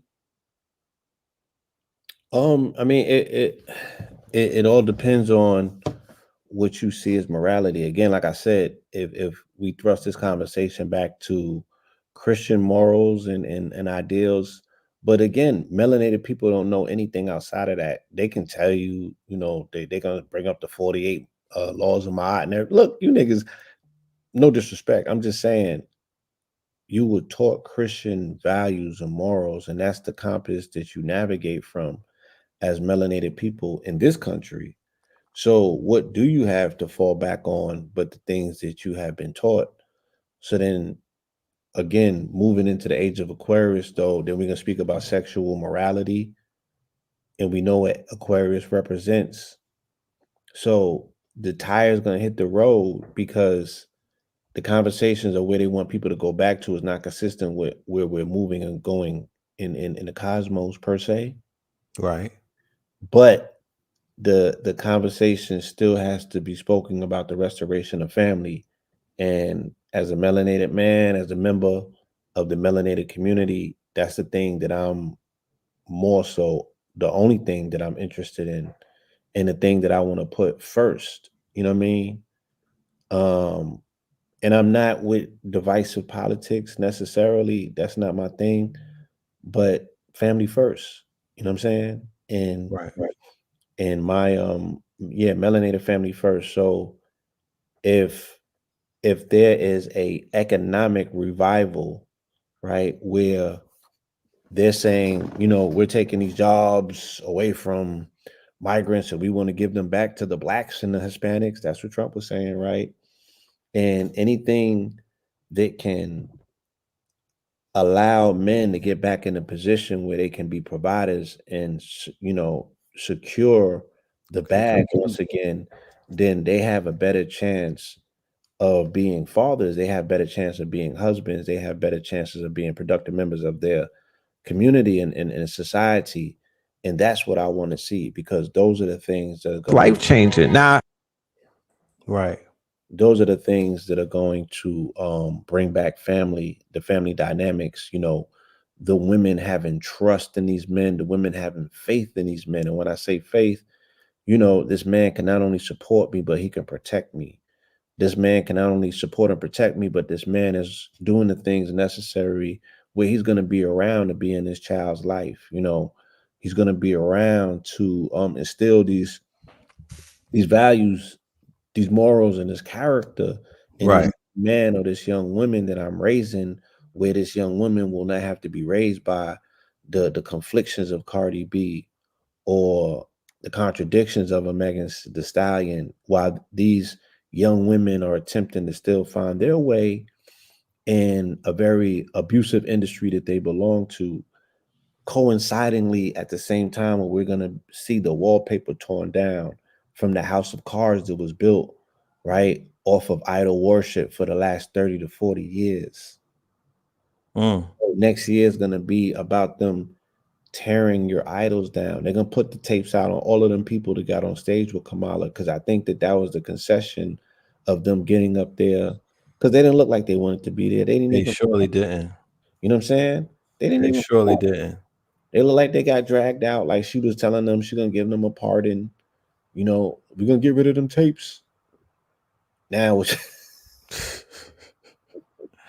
Oh man. them tapes finna come out. You know what I'm saying? And they're gonna, the world is not gonna respond very positively to seeing their faves get doggy styled, you know, um man on man activity and stuff like that. They already did it with the dude from Africa where they leaked his tapes. That's the precursor where he was smacking 400 bellies. Right. He had 400 tapes and whatnot. A man of power, and they're giving you a precursor to how that shit looks and how it goes down. Cause he turned the camera on, and you know what I mean. Somebody's wife was coming up in the room, and he smacking them. You know what I'm talking about, off the perky. You know what I mean? And and it was like it wasn't even, you know what I mean. They both looking into the camera like deers in the headlights, and he just two humps like a camel. He giving them two humps like a camel, and he's moving them in and out. And I'm like, yo, that is a precursor to your favorite celebrity basically being exposed when they leak those tapes. Yeah, Because it's gonna be way worse than that. yes, And yeah, so it's just gonna be so many distractions. There's gonna be so much confusion, and Pluto moving into Aquarius, right? You have to make a decision about what you're willing to deal with and how focused you have to be. to remain steadfast and to make your rent, you know what I'm saying? And to run a bag up, hopefully, you know what I'm saying? And to ride the wave of this economic tsunami that's gonna go up before it goes down, Right. right? Because there's gonna be missteps, there's gonna be mishaps. You feel me? And those mishaps dealing with geopolitical decisions that this dude is gonna make are going to have ramifications and repercussions that are going to fall at our doorstep that he's gonna be totally blind of. Right.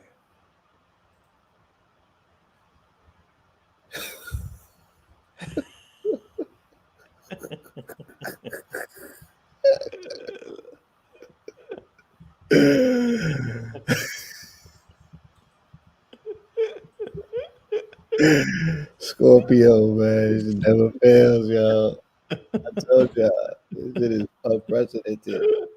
That crazy, And it was during Scorpio. Dirty right? work. Yo, it's the Fally. It's the Fally files for the next 20 years, bro. Y'all not understanding what's about to happen. Yo, They're plunging, 2024 is the they're plunging persecution this shit of the into right. permanent Pluto, bro. It's the persecuted phallus. That's what 2024 is in a nutshell. Your man right here, they said Papoose uncle. Your man he's on demon time, bro. Promise you. But he's the precursor. He's the like remember they He's the warm primed up. the wall before they paint it. They prime the wall before they paint They it. prime the wall before they paint it, y'all. He's the primer. Please understand, he's the primer. Once you forget about him and he goes into your subconscious, when they leak the other tapes of the celebrities now, it won't hit the same because you watch 400 tapes from my guy smacking bellies. And he was catching a lot of bodies of some influential women on his in his country, you know. So y'all about to get that for the next. They're gonna drip those for the next 3 to 4 years. You feel me? And that's just where it's gonna be. It's about to be wild style out here in every way imaginable. You know what I mean? And you're gonna have to figure out how to operate in the midst of all of that. You know. I want to Um. ask you something as well, Blue. And it involves the currency, right, of Donald Trump. We talked about it last night and we spoke on it on other shows that he represents a current the same way that certain other figures, mostly underworld figures, who are returning to society, they also represent somewhat of a current, and that current is it could be an idea, it could be with a person, that person may be the idea of getting money, that person could represent you know um aspiration and whatnot, just their presence alone. Right. Do you think that Donald Big Trump coming Meech. back into Shout out to Big right, Meech. like a BMF and a Big Meech and whatnot?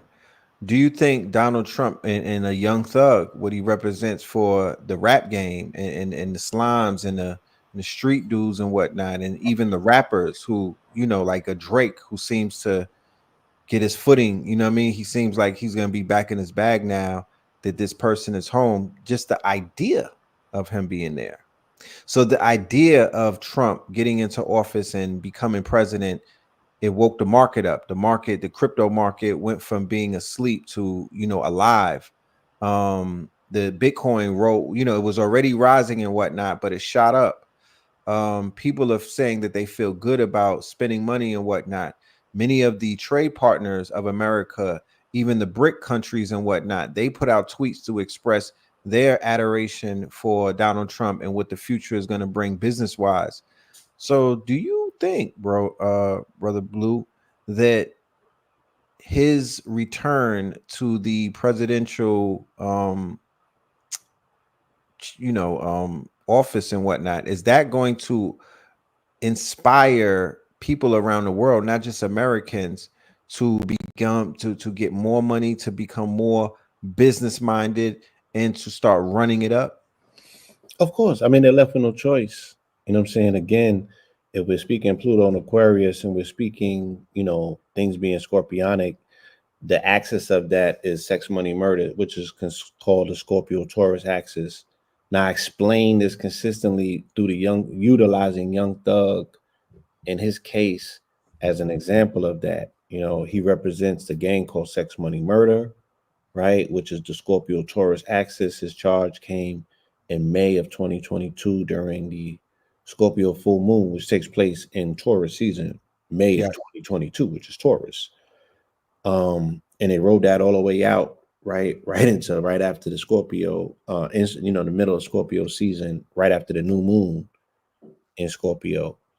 So yeah, my observation is that is all tied to the currency. And yeah, the only reason that they brought Trump in is because he's looked at as someone who can execute, right, in a capacity that's good for business. He's considered, for whatever reason, good for business, or someone who understands the dynamics of business. So it's gonna be a high until it's a low, right? Like I said, he is gonna ride, it's gonna go up, and he's gonna hit a wall, like allowing Israel to attack Iran, right? And mess up the oil, and he thinks that he can replace it with US oil. That's gonna destroy global economies, right? Whatever stance, again, the representation of what's considered to be a new global world order or global new world order. How's he going to deal with China? That's right. That's also going to speak to everything, right? If he puts these unnecessary tariffs on them and tries to promote all things made in America without giving Americans the ability or the time to pivot, you know what I'm saying? Right. Those things are going to affect him having a negative attitude towards EV and electrical vehicles in that market, but being in bed with Elon, that's where that's going to, how you going to mitigate that. Again, for this being a bloodless coup and a revolution by the people, right? What is his position with the central bank and the feds, right? What is his position on the dollar, right? I mean, because he comes across as he's pro Bitcoin and pro crypto, you know what I'm saying? But now he is still the president of the United States, which is a front for the Fed. You know what I'm saying? How does he mitigate that relationship that he has with his finance? All right. We live now. Right. Peace to the family. Pardon me. Doing Yeah, pardon me. I was queuing up something. right. So yeah, they said 1.28 trillion was added to the market yesterday, and this is definitely a indication of the fact that this man stimulates markets. You know what I mean? Like Elon can stimulate markets with a tweet. Facts. So now you have the double dosage or the double doges of them utilizing social media. Now I want to speak about that. I want to speak about the shift in landscape in media that has taken place and it will continue to take place. And I pointed this out yesterday in the post when I put up who caught the biggest L's. Yes. Right? For the third. You can share your page. You know that. Huh? You could share your page if you wanted to. Oh, could I? I believe you can. I like what you wrote. You laid it out. Let me see. Yeah. Pull up your page. You can pull it up for me if anything. If not, I'll do it. I got you. I got it. I'm pulling it up right now. Yeah. Ladies and gentlemen, we're about to have a word from our sponsors in a few minutes, but let's cover this real quick. Boom. Big L. So go through it.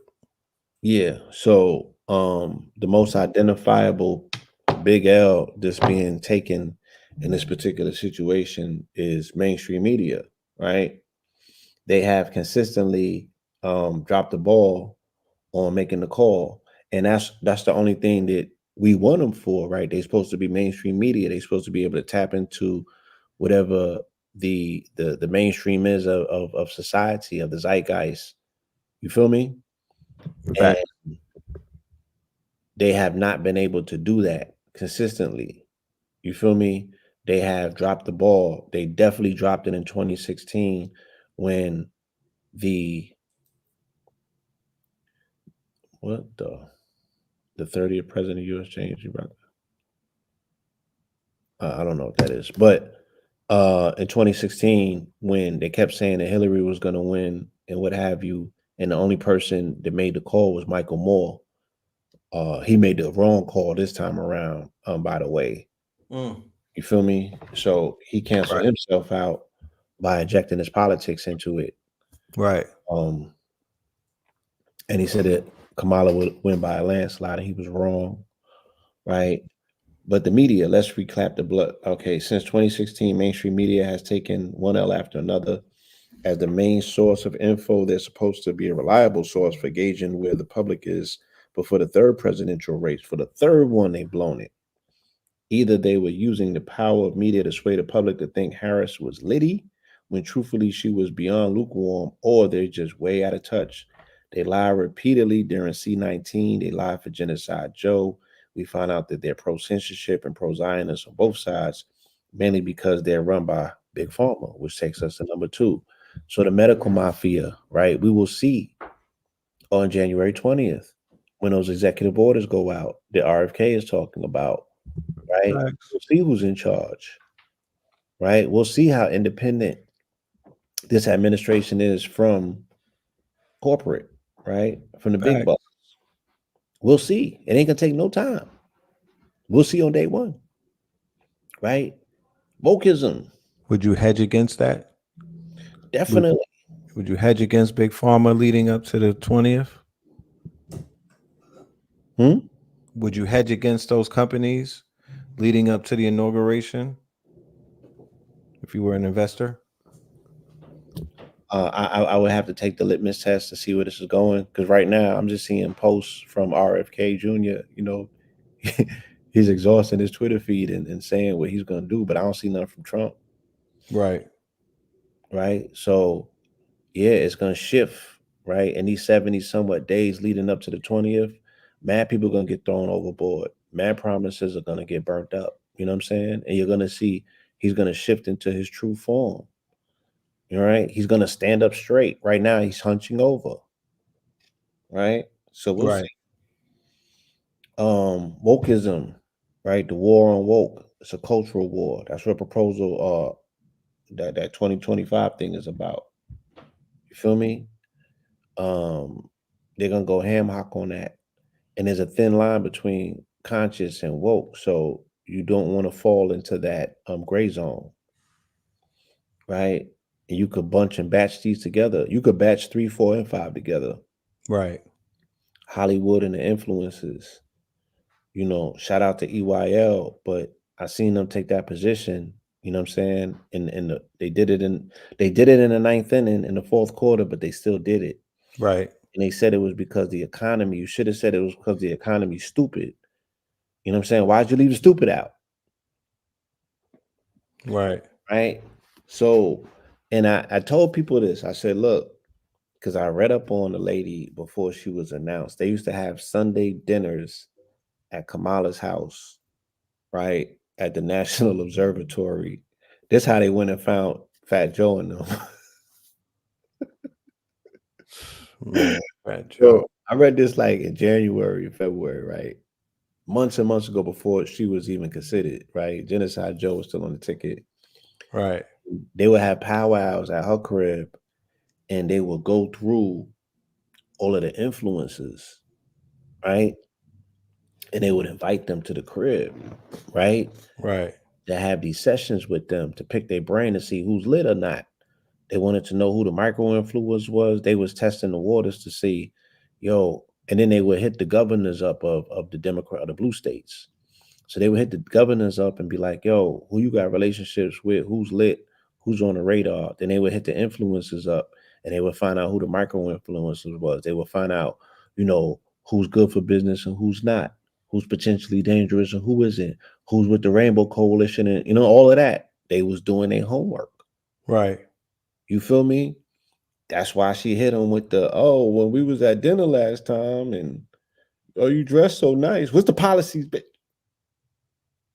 Never heard no policies. Right? I got $1 million for you niggas. Bag.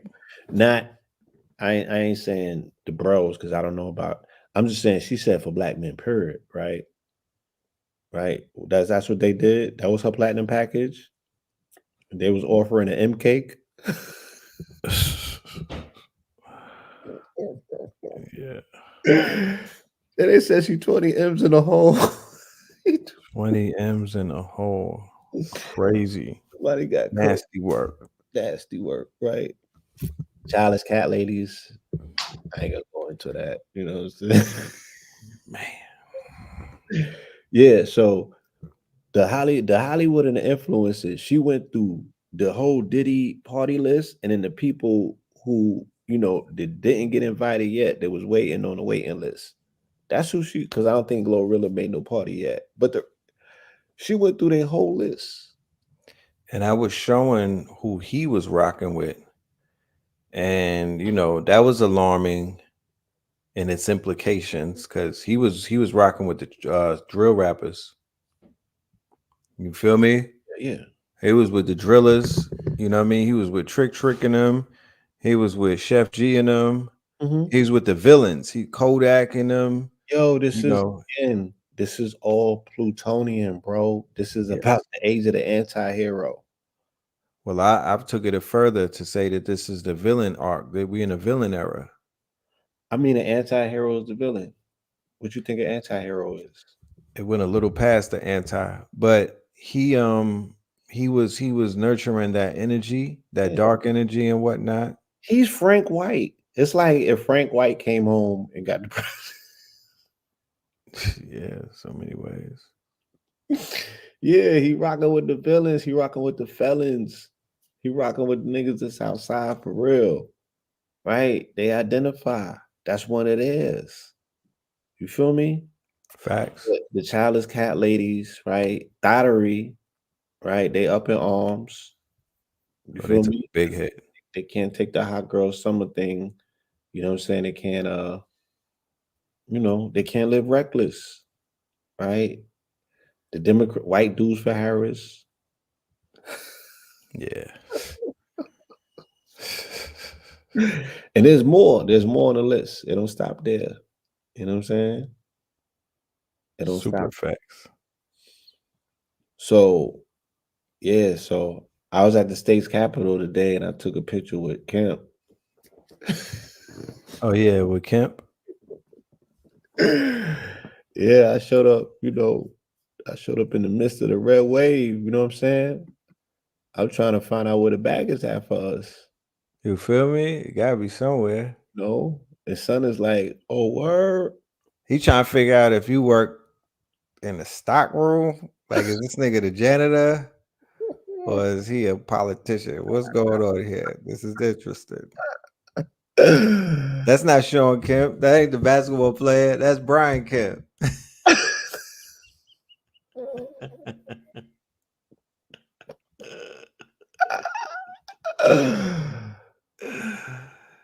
He trying to see if that's some straps you got. Is this man strapped? What's going on here? Young 16 on the bench, on a flat bench. I'm like, young whippersnapper.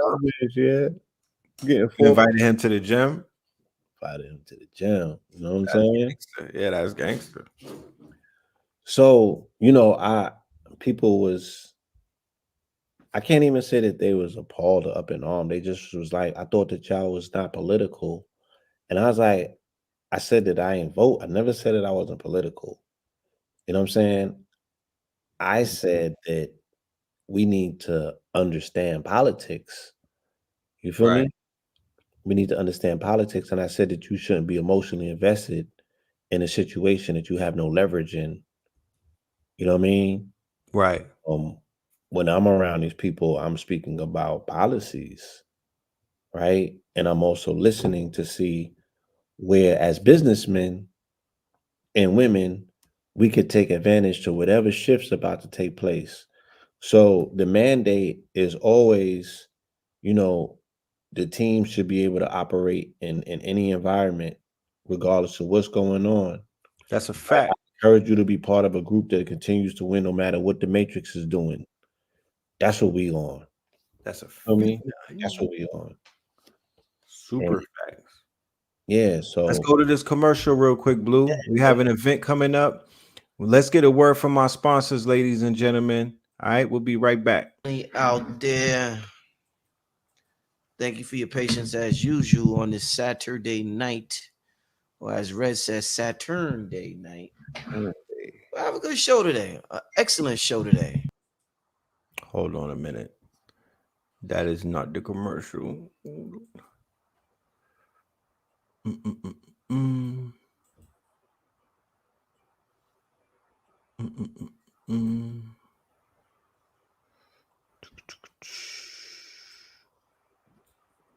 Blu-ray. Is it?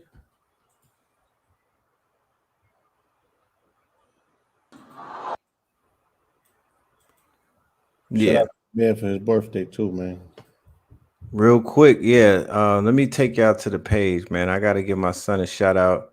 And there's some people out here that y'all done, y'all go back with Amir. And today's his 17th. The boy done turned 17 on us. 17. So it's like, damn, time be flying. But today is Amir's birthday.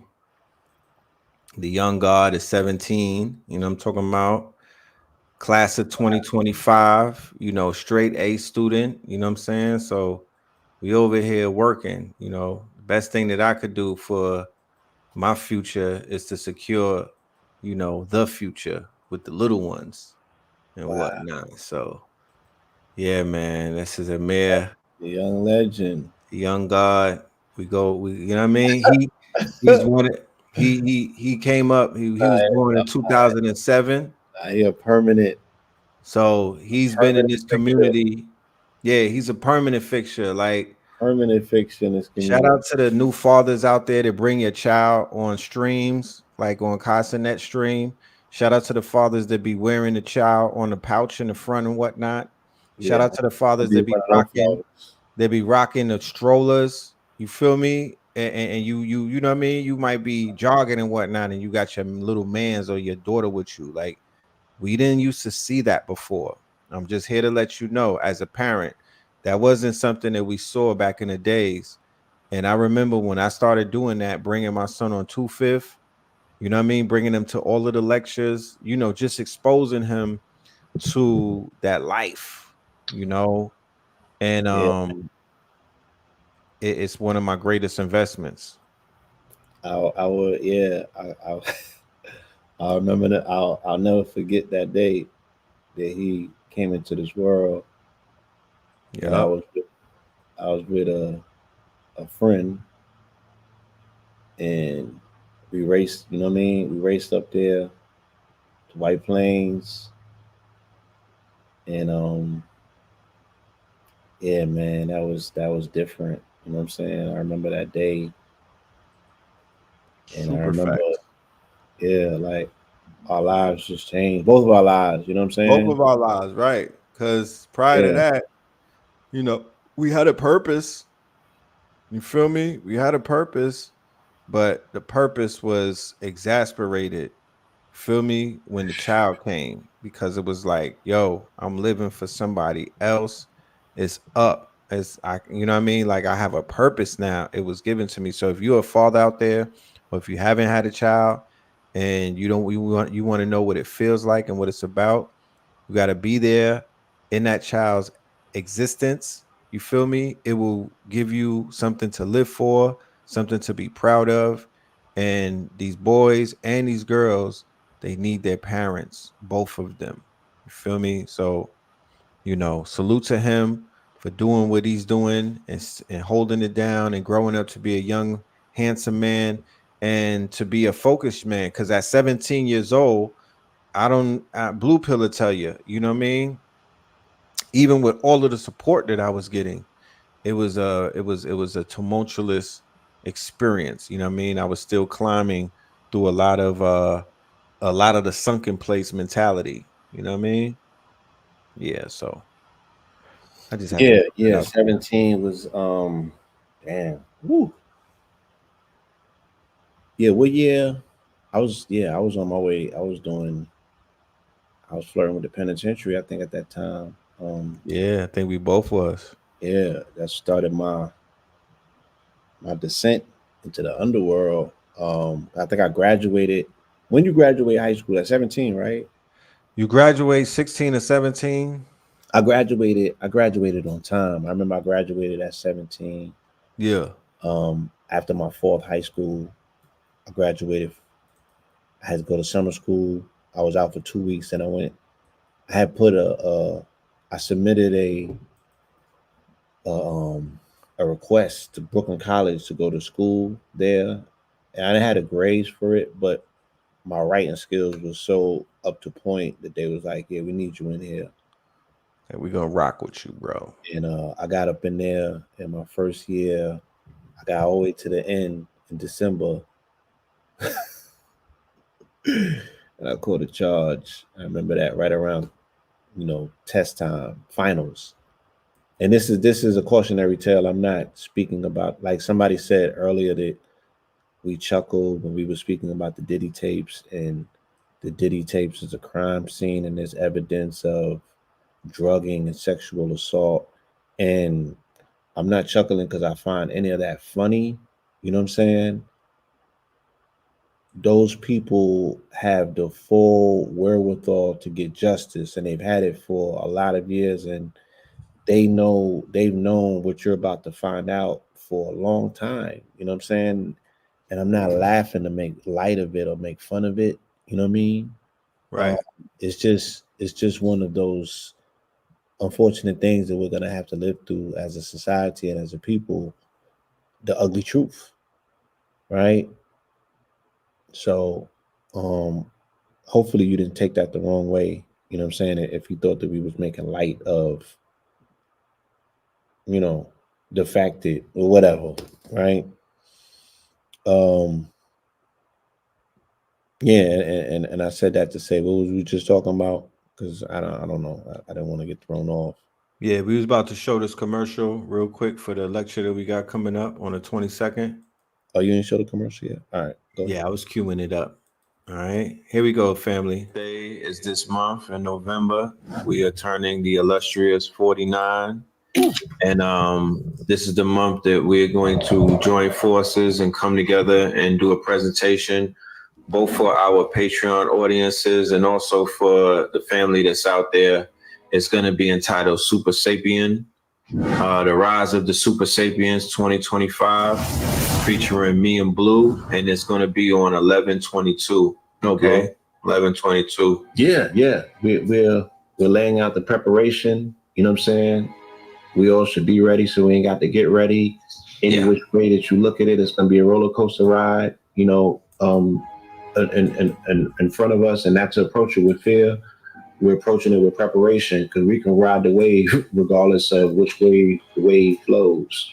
But preparation is key, and it starts mentally before you get into anything physical. You have to be able to mentally be able to see yourself in a place of victory.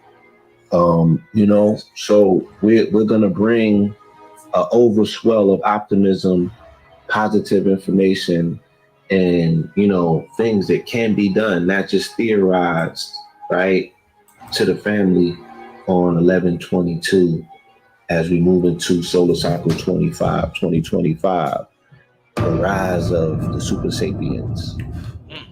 It's gonna be a Yes, good one. I indeed. can feel it. I can feel it in the ethers. Yes, indeed, family. Yes, indeed, family. On Friday, November the 22nd, me and Blue Pill will be returning to the Zoom lecture series, and we present to you Solar Cycle 25, Rise of the Super Sapiens. And yes, that is available. Let the people know everything y'all got going on right now so they can contact University. Y'all. Okay. And I also have it today. If you get your ticket, you will receive the lecture that I just, Hey, my God, QB, what's going on? Yes, the monumental workshop, the master class that I just did with Q Reeves, that will come as a freebie included only tonight though for the ticket holders. This is our birthday present to the community. And you know, it's a shared exchange. You know what I mean? We put in a lot of work this year. It's not how you start the race, it's how you finish it. We want to close it out in an epic style, in an epic way. So Blue Pill, as you know, he's been in the gym. He's been having a lot of breakthroughs and whatnot. Was it breakdowns to breakthroughs, or is just straight breakthroughs? Oh, definitely breakdowns to break the rules. So we've been going through breakdowns to have the breakthroughs, and we're going to share a lot of that information along with some other information, some cosmic downloads with the family on the 22nd. So definitely take full advantage. All right. Yeah, And yeah. I'm like I said, I went to sleep early on election night, um, probably around this time or maybe earlier than this, Yeah. because it gets darker earlier. So I had the opportunity by the time 7 comes around, I could really get into the underworld undisturbed. Um, and when I got to the gym Wednesday, because it's like 5. I went to Crunch, so they opened at 5. Yeah. Um, the the gym was crowded, you know what I'm saying? And the women was in there deep, they was in there thick, and Okay. so many people was focused and they was hitting them weights different the day Uh-huh. of, you know, and that's what we're going to advocate. You know what I'm saying? Training like your life literally depended on it. So when we get into 2025, when we get into the solar maximum cycle, what we're experiencing right now with these um coronal mass ejections that will be hitting the planet in the next 2 or 3 days. You know what I mean? All of this DNA upgrades that you're going to be getting, we're going to find out, universally speaking, are you the favorite seed? Like, the universe conspiring for your success. Mm. Can you tap into what this orange man has tapped into? You feel me? You're going to have to rival this commentary that's going to be made about you. You know what I mean? Where we just watched and we saw what the representation of us as a people has been imprinted as. We're going to have to tear that down like wallpaper and replace that with something that's a little bit more consistent with who we know we are, right? These powers that we have received after this particular solar eclipse. I don't know what them other people is talking about, but I got my powers, goddamn it. And I'm surrounded by people that got theirs too. And I'm gonna show you a pantheon of super sapiens that are out there doing superhuman feats. Mm. These are the things that we should be looking at. These are the things that we should be instilling in our minds. These are the things that we should be in front of. These things erase and mitigate any fear. If you're ready, you know what I'm saying, for Gotta get whatever, ready. Right. and you don't have no fear in your heart, then you're not melting, you're not falling to pieces because of a candidacy. You ready to pivot regardless of how this thing goes. You know what I'm saying? Because you've been training for the worst anyway. So yeah, I'm not here for all of that. You know what I'm saying? I'm not here for all of the belly aching. I'm not here for all the crying and complaining. I ain't here for none of that. I ain't here for nobody telling me they supreme over me. We ain't going for none of that. You dig Mm. what I'm saying? Facts. But yes, there's a cosmic narrative and there's a cosmic force, and we're not going to forget that because of what appears to be happening. No, the universe is conspiring for our success in all things. You know what I'm saying? Everything is a play into the master plan of all things. But if you're, abandoning your post and you're allowing somebody to occupy that space, that's, how many times have we seen that happen? Too Right? many. Too many. That's what's happening. That's what has been happening. And at some point, you know what I mean? You got to be willing to step into that space, that's allocated for you, and you got to own it.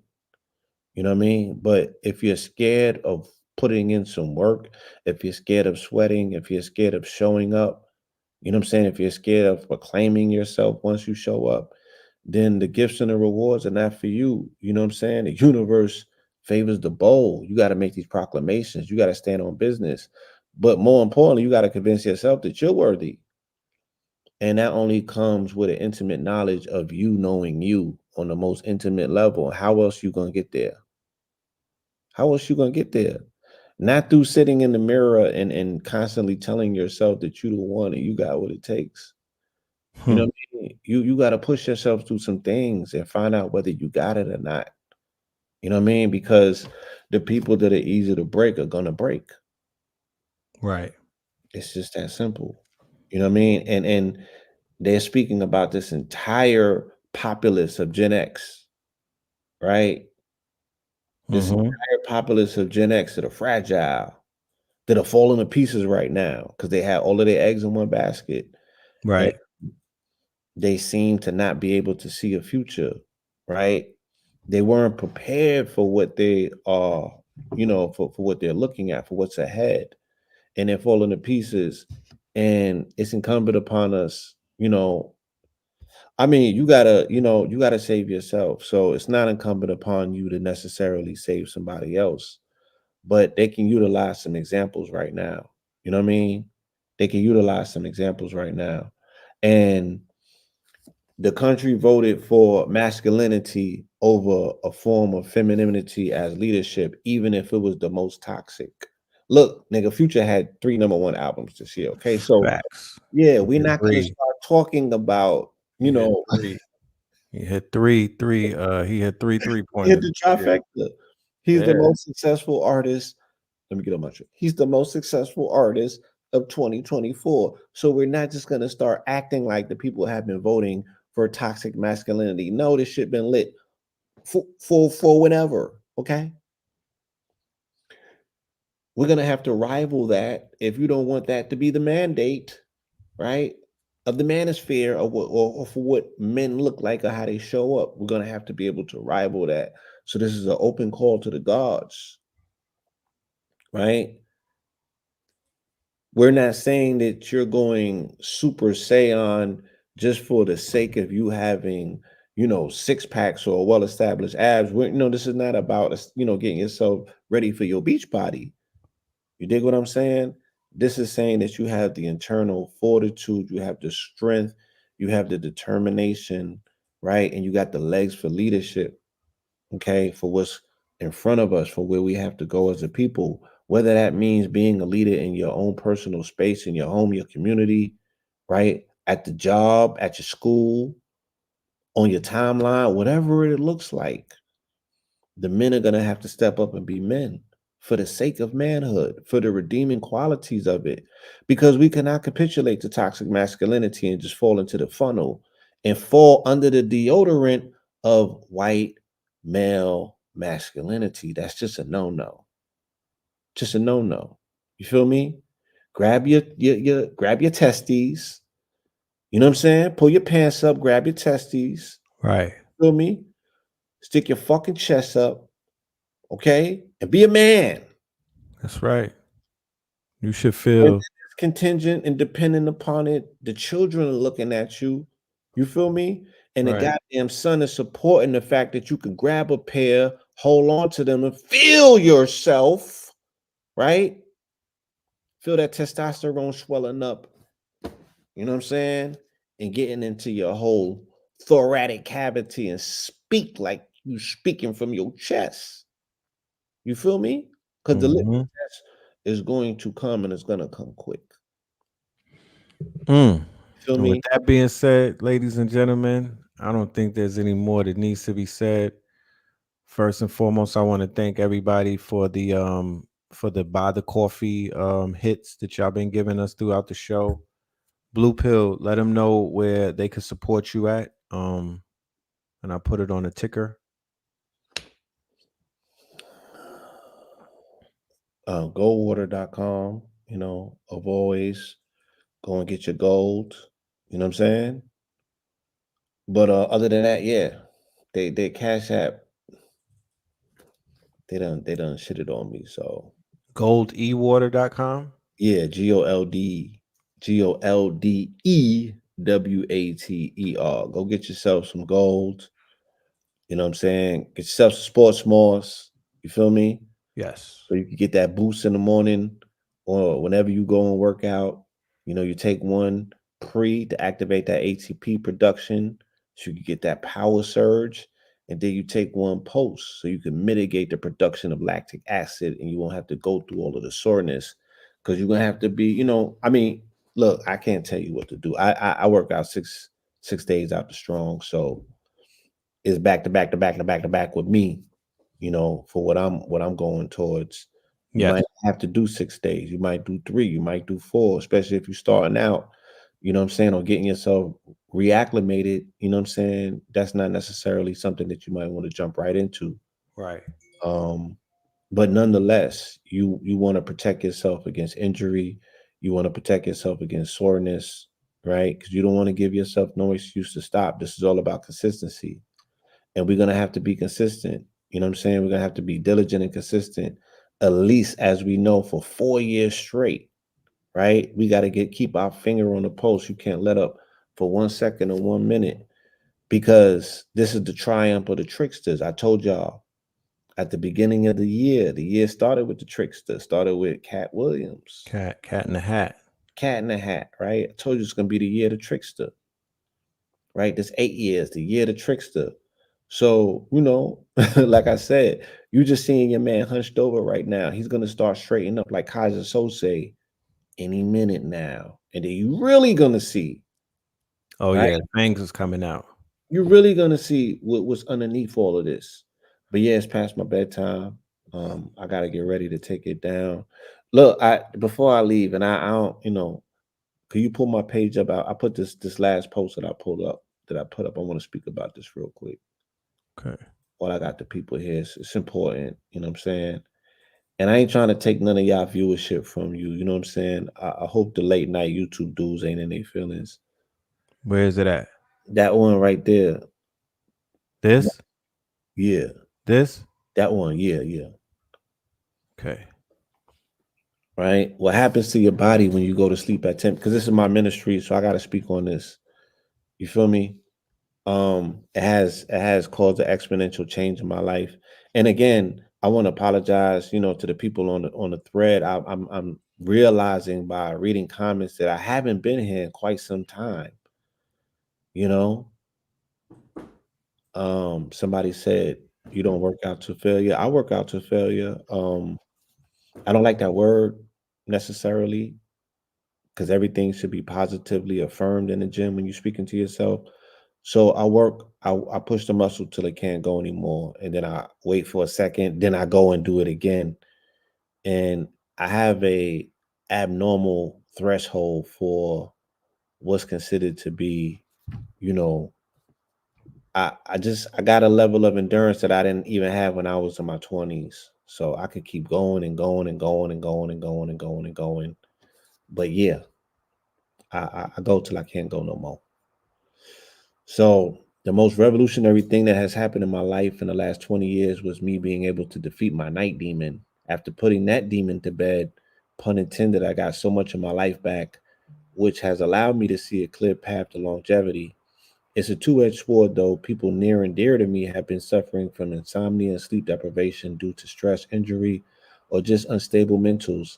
And while it has been frustrating not being able to intercede on the behalf of others and solve their issues, my issue was just burning the midnight oil for the sake of just being in the world and always feeling like I would miss out on something if I slept early. I always wanted it for myself, but didn't know how to achieve it. Now I'm borderline going through sleeper's remorse because I get the most peaceful sleep in the full 7 to 8 hours. It's a full circle moment for me because my alter ego was named Blue Pill and I was a daydreamer all of my life. But now I am a reformed night owl who gets the most meaningful, purposeful sleep.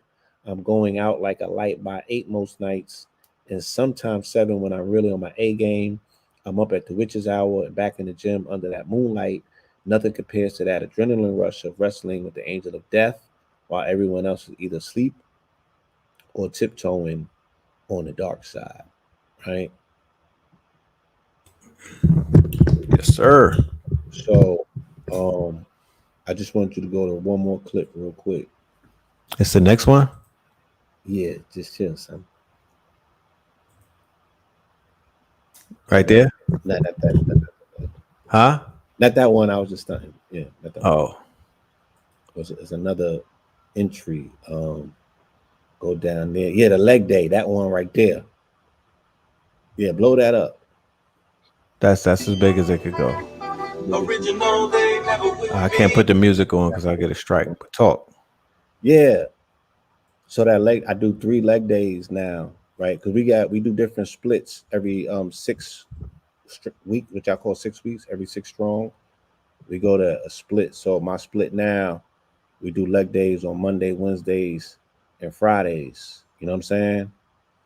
So I Okay. went from somebody who used to skip leg day, right, or just wasn't going all the way in. You know what I mean?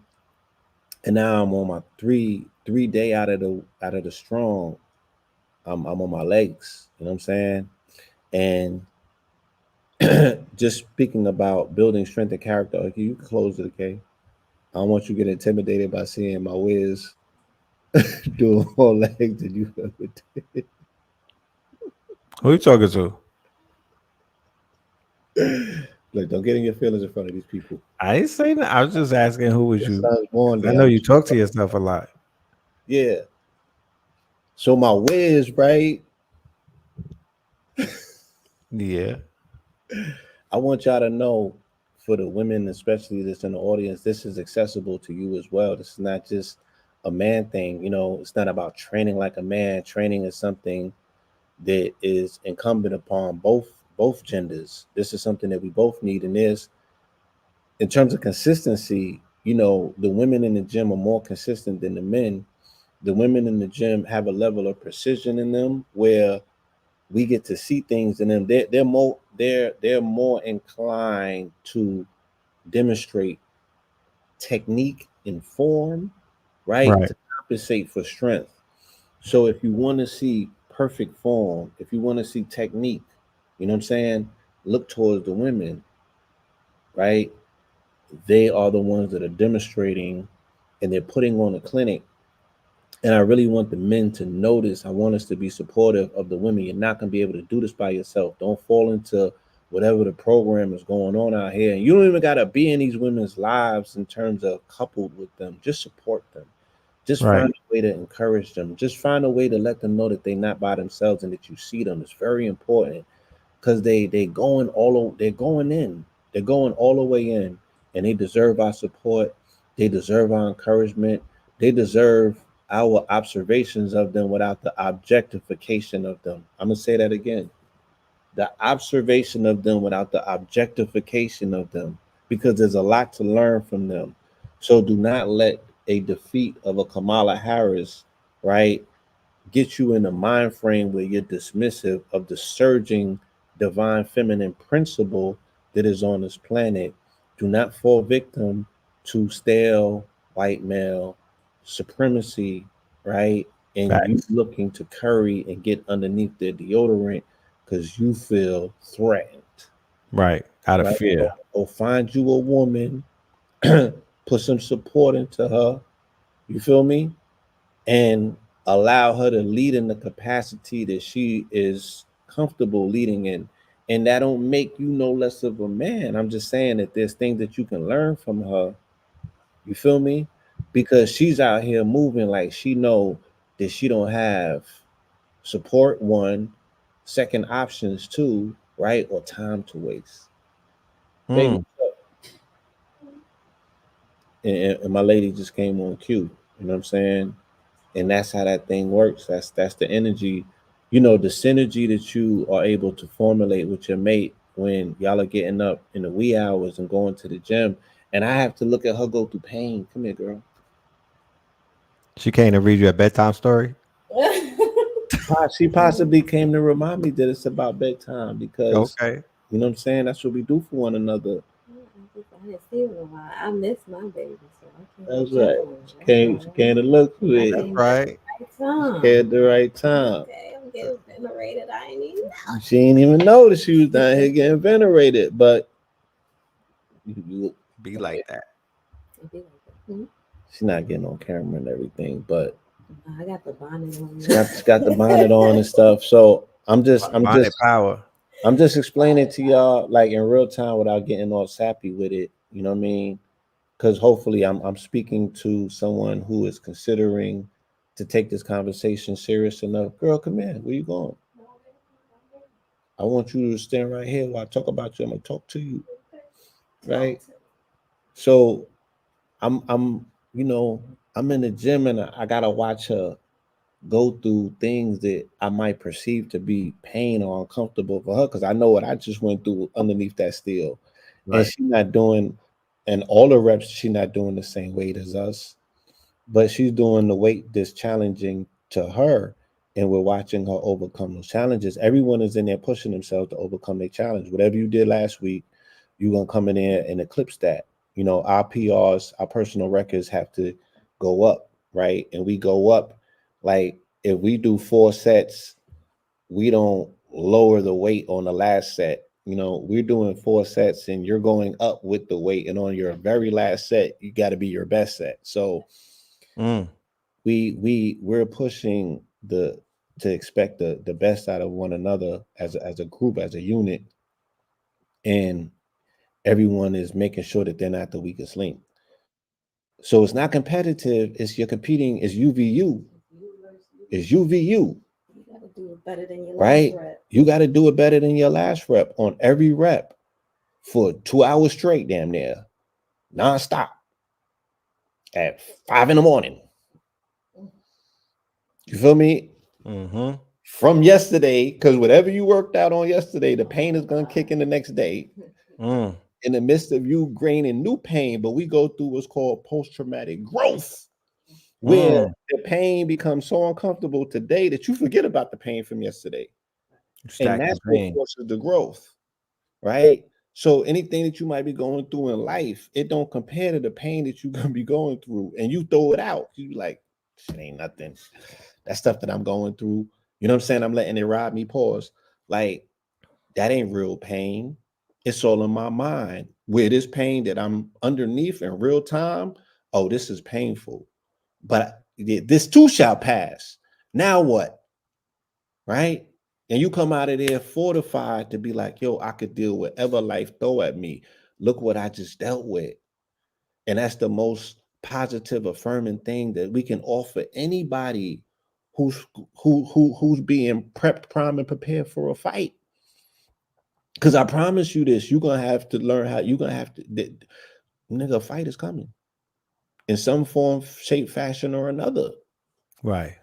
Whether it is real or imagined, whether it's the impulse to quit or whatever.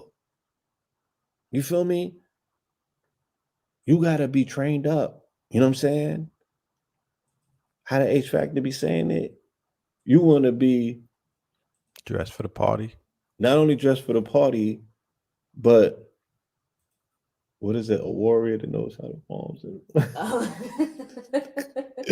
Saying the dope though, nigga, and the dope though. So like a farmer that knows how to fight instead of like a fighter that knows how to farm. Like something like that. Like basically you better know how to fight. It's cool that you could, stay do ready. agriculture and shit. Basically, you better know how to fight. Stay ready so you ain't got to get ready. If You know what I'm saying? Fight, you can't plant nothing to help you. Yeah, and there's nothing more affirmative than knowing that you're ready. You know what I'm saying? And there's nothing more affirmative than knowing that in the midst of you getting ready, you also know that you are adding on longevity to your life. Because like I said, just I could keep showing you graphs about how all of the science coming out is saying if you get to sleep early and you get up and you work out on extreme pressures and measures, you're putting years on your life. You're removing stress from your body. You know what I'm saying? You're why you're turning back. Reversing the clock. You're reversing the clock, right? You're a better productive member of society. Your serotonin levels is up. Your dopamine is through the roof, and this is before the sun even comes up. So, yeah, man, I appreciate the opportunity. You know what I mean to get in the building tonight and shed some of this light with the family. Again, the best thing that I can share with you is to remain unapologetically optimistic through all things, right? Through all things, you have to see yourself victorious on the other end of all things, regardless of what's going on. That's right. Regardless of what's going on. Because it's still you versus you. It's you v you. At the end of the day, it's you v you. At the end of the day, it's might be 20v1. Your 20 demons or your 20 excuses or the 20 person, whatever it is, it's still you versus you. And whatever's going on around you is just the environment. It's just the coliseum to fuel that, you know. But yeah, man, this is a precursor, family, of what you have coming to you on the 22nd. I promise you, it is going to be legendary. Me and Blue are showing up. We not playing no games on the 22nd for this lecture, Solar Cycle 25. Somebody said, yeah, I would rather be a warrior in a garden than a gardener in a war. Yeah, that part. Yeah, that was the saying right there. It was. Let me pull that back up. Basically what it is. Better to be a warrior in the garden than a farmer in war and whatnot. So, you know. Right. So yeah, that particular ideology, gotta train up, gotta stay ready. You know what I mean?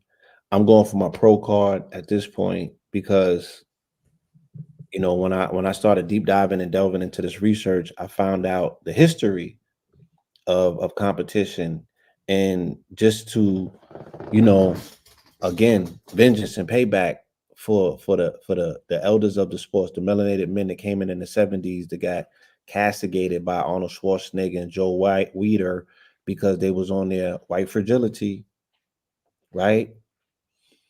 When all along they are mimicking the God body, hence the fact that you got to get bronze before you go into the competition. Joe Weider stole the bus of a brother named what was my dude? Robbie Robinson. You feel me? It's just so many violations that took place on a melanated God body, you know what I mean, before they knew what they had and what they was working with. It's a need and a necessity, especially for what's called, it's a category considered natty or natural. You know what I'm saying? It's and plant-based. Y'all gotta get y'all weight up because they trying to touch y'all, they trying to tap y'all chin out there and talking crazy about y'all. You know what I'm saying? The plus 50 demographic, you know, there's so many reasons that I want to compete on a professional level at this point, you know, to bring this trophy home and give encouragement, you know what I'm saying, to people in our faculty, right? Yes. To get involved, but to get involved in a level where we can really make some waves. Yes, honorable mention definitely to Tookie Williams. There was another brother out there who wore his afro. They call him the Black Prince. I think, yeah, that's Robbie Robinson. They robbed him. They was robbing son though. You know, these brothers did not yet know, you feel me, how to get their redress. There's another elder. I just want to give him an honorable mention. Yes. His last name is Brown. Damn, why I keep forgetting his first name. He's the father of two football players. The brother's name, Amon-Ra St. Brown, and his brother got an ill name. I don't remember how to mention it. But their father was a beast. Yeah. Out of Compton, yeah. Beast, son. When I say beast. And these melanated men are still around. Right? These melanated men are still around. John Brown, yes. The legend, the historical legend. I want y'all to look these people up. You know what I'm saying? John Brown. I spoke about Bob Brown earlier. You feel me? Robbie Robinson, Tookie Williams. I'm just learning about so many herald melanated men and women, you know, that are unsung. You know what I'm saying? That their names don't register with us, but they deserve to. They need to. Their stories need to be told. You know, we still need to edify them. You know what I mean?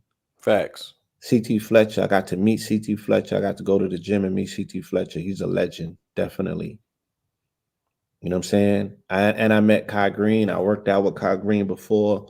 I was also inspired by Kai Green. Kai Green comes out of Vanderveer. Dope. I believe it was Tukey Williams that flexed on Arnold Schwarzenegger. Nah, it was Robbie Robinson. Okay, And Robbie. it was hold on. It was Robbie Robinson. It was another dude out of Compton. These Compton dudes that was on Venice Beach, man. These brothers was different. You know what I'm saying? And they made some very good points. They was like, yo, like dudes was coming home from the penitentiary at the age of 19. They wasn't on steroids. They was like, we ain't know nothing about steroids. You know what I'm saying? Right. Until they got to Gold's Gym around what you call it in them, your man's in them. And then they started introducing them to the juice. But them dudes was juicing to keep up with the natural melanated god bodies. Right. They was cheating. Right. Artificial augmentation. Augmentation. Sergio Olivio, he's a legend. He's out of Cuba, right? They all pay homage to him. These are the people who they say have mutated genetics that, you know, they just don't make no sense how they was cut. You know what I'm saying? And these are the dudes that they had to jump on the juice to keep up with them. You feel me? Yep. But just give me 1 second. I'm gonna get this name out here just so you know the people that want to do their research can go and do the research to these brothers and pay some homage to them. Shout out to my dude Mike Tyson going for it. You know what I'm saying? If he get his shit knocked off by Jake Paul with all of this Trump shit going on, oh my goodness. It's gonna be ugly, bro. It's gonna be ugly. I mean, I'm hoping because him and Trump is linked together that he could draw some power from that. But Mike, my guy, It's gonna be my ugly. guy, you know what I mean? My guy, I'm gonna go on Poly Market and drop it like it's hot. I'm betting on him. My guy, we don't need no slip ups. You feel me? We don't need no slip ups. Nah. Because if Mike Tyson get knocked out, Craig Monsoon. Craig Monsoon. Yeah, Craig Monsoon.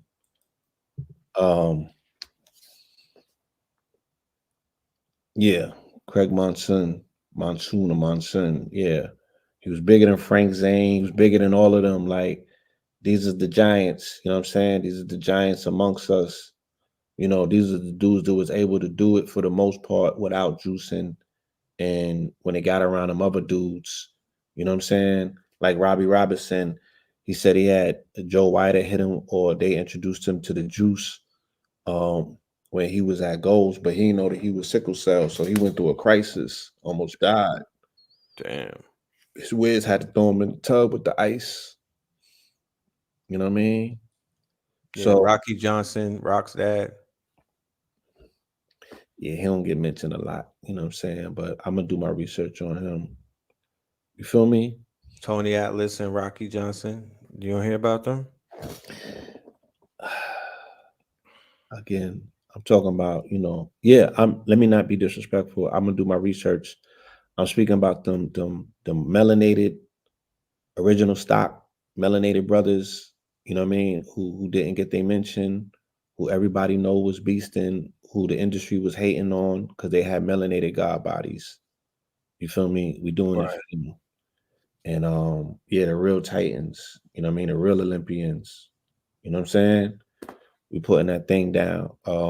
We owe it to ourselves to go for perfection, to go all the way for the gusto, right? Why get to the top of the mountain and not eclipse it? So we working, you know what I mean? So I appreciate y'all. I appreciate, you know, you holding it down in the midst of all of that while I'm getting myself together, you know what I mean, to push it to new levels. Cause we quantum and tanko niggas. So I guess if I go there, you kind of there too, right? If you go where? What you talking about?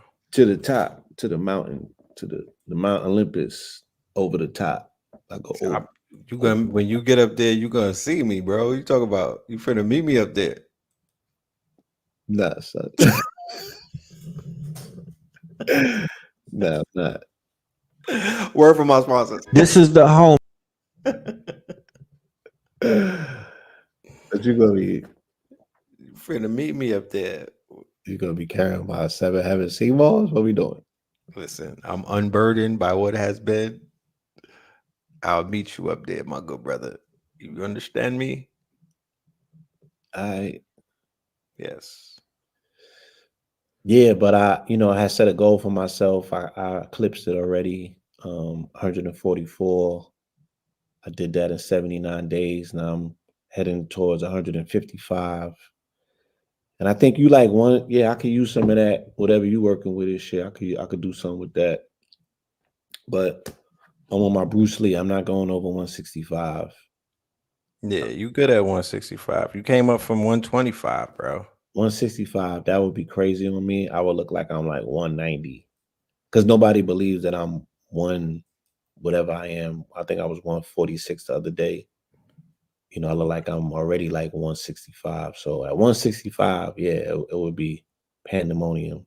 Yeah, It keep was Craig, stacking it up. Craig Munson. Craig Munson flexed on Arnold, shut him down. A bunch of them flexed on him. He stayed getting dunked on. You know what I'm saying? We Right. we had melanated excellence that their story needs to be told because they have propagated and promoted Arnold like he was the truth and he was not the truth compared to these men. You know what I'm saying? He was scared of Robbie Robinson. Craig Munson flexed on him. The Sergio dude was shutting them down. He just took mad L's and they're not telling the story the way they're supposed to be told. You know Of what I course mean? they remixing it. And we Make gotta it. we gotta bring that back. Shout out to the calisthenics dudes, the New York cliques out there that's going crazy in these parks, doing superhuman feats. Like I said, man, I'm coming with it for this solar maximum compensation. You know what I'm saying? Come, Yes. coming with it. So tap in, family, pull up. Hope y'all in the building. Men invite your women to this demonstration because we're gonna show you, the power of coupling. You know what I'm saying? Bring your children to this bill. We're gonna show you the importance of starting your children early and getting them on. You know what I'm saying? A regimen. Hmm. And yeah, as the family, we just gonna go up. You know what I'm saying? And we're gonna get stronger and live longer and not be concerned with what's going on in the peripheral. You feel me? Because everything has to be internalized. It starts and it ends with you. What are you gonna do? How are you gonna rise to the occasion? Do you have Right. the strength and the endurance to do it? You feel me? So we finna see the universe is put us in an amazing place where we gotta show and prove, right? But the rewards are exponential, and you have to be willing to challenge yourself. So I want to say thank you again. I appreciate this opportunity to share this time with the family, and I'm You finna already. sleep. You already, man. Appreciate you pulling up. Blessing us with your presence. It's been a minute. The family definitely missed you. That's crazy. I And didn't so long. My bad. yeah, yeah. Say it again. I said I didn't know it was so long. I said my bad. You know what I mean? Oh yeah, yeah, yeah. Yeah. We're gonna do this more frequently, leading up to the 22nd and definitely after the 22nd. You know what I mean? I um I wanna invite Red out. You could bring the camera to the gym. We could go live from the gym one day. How about that? Yeah, yeah. I've been Of waiting course. since July, so either you or Rich, whichever one of y'all pull up first. I'm here for it. Yeah, yeah. Yeah, yeah, yeah, yeah. Either that or you could pull up to my gym, bring the camera. I had a camera with me and we just get it in. I guess we could do that I'm at too. LA Fitness. Yeah, yeah. LA Our Fitness, whole court. Yeah, LA Fitness is kind of lit. is it? Uh, It is. we'll come and turn that out. I It gotta, is. You feel me? you should come and see us, but we'll do 1-on-1. We could do a 1-on-1. You meet me where I'm at, I'll meet you where you at. That part. You feel me? And we make it an event, and then we allow the people to really engage and participate. And again, the people they be like, "Yo, I'm inspired. I be doing my push-ups, and don't feel intimidated by anything that you see us doing, because that don't mean that that's what you have to do. I'm not out here competing with y'all. I'm not competing with the world. I'm not competing with Red. It's me versus me. You know what I'm saying? And when I get on that stage, I'm competing with them people, but I'm still competing with myself. Right. You know what I mean? So this is not a flex. I'm not doing it for ego points. You know what I mean? I'm really doing it for the longevity factor. I want to reverse, the scales of times. And this is something that I've always wanted for myself.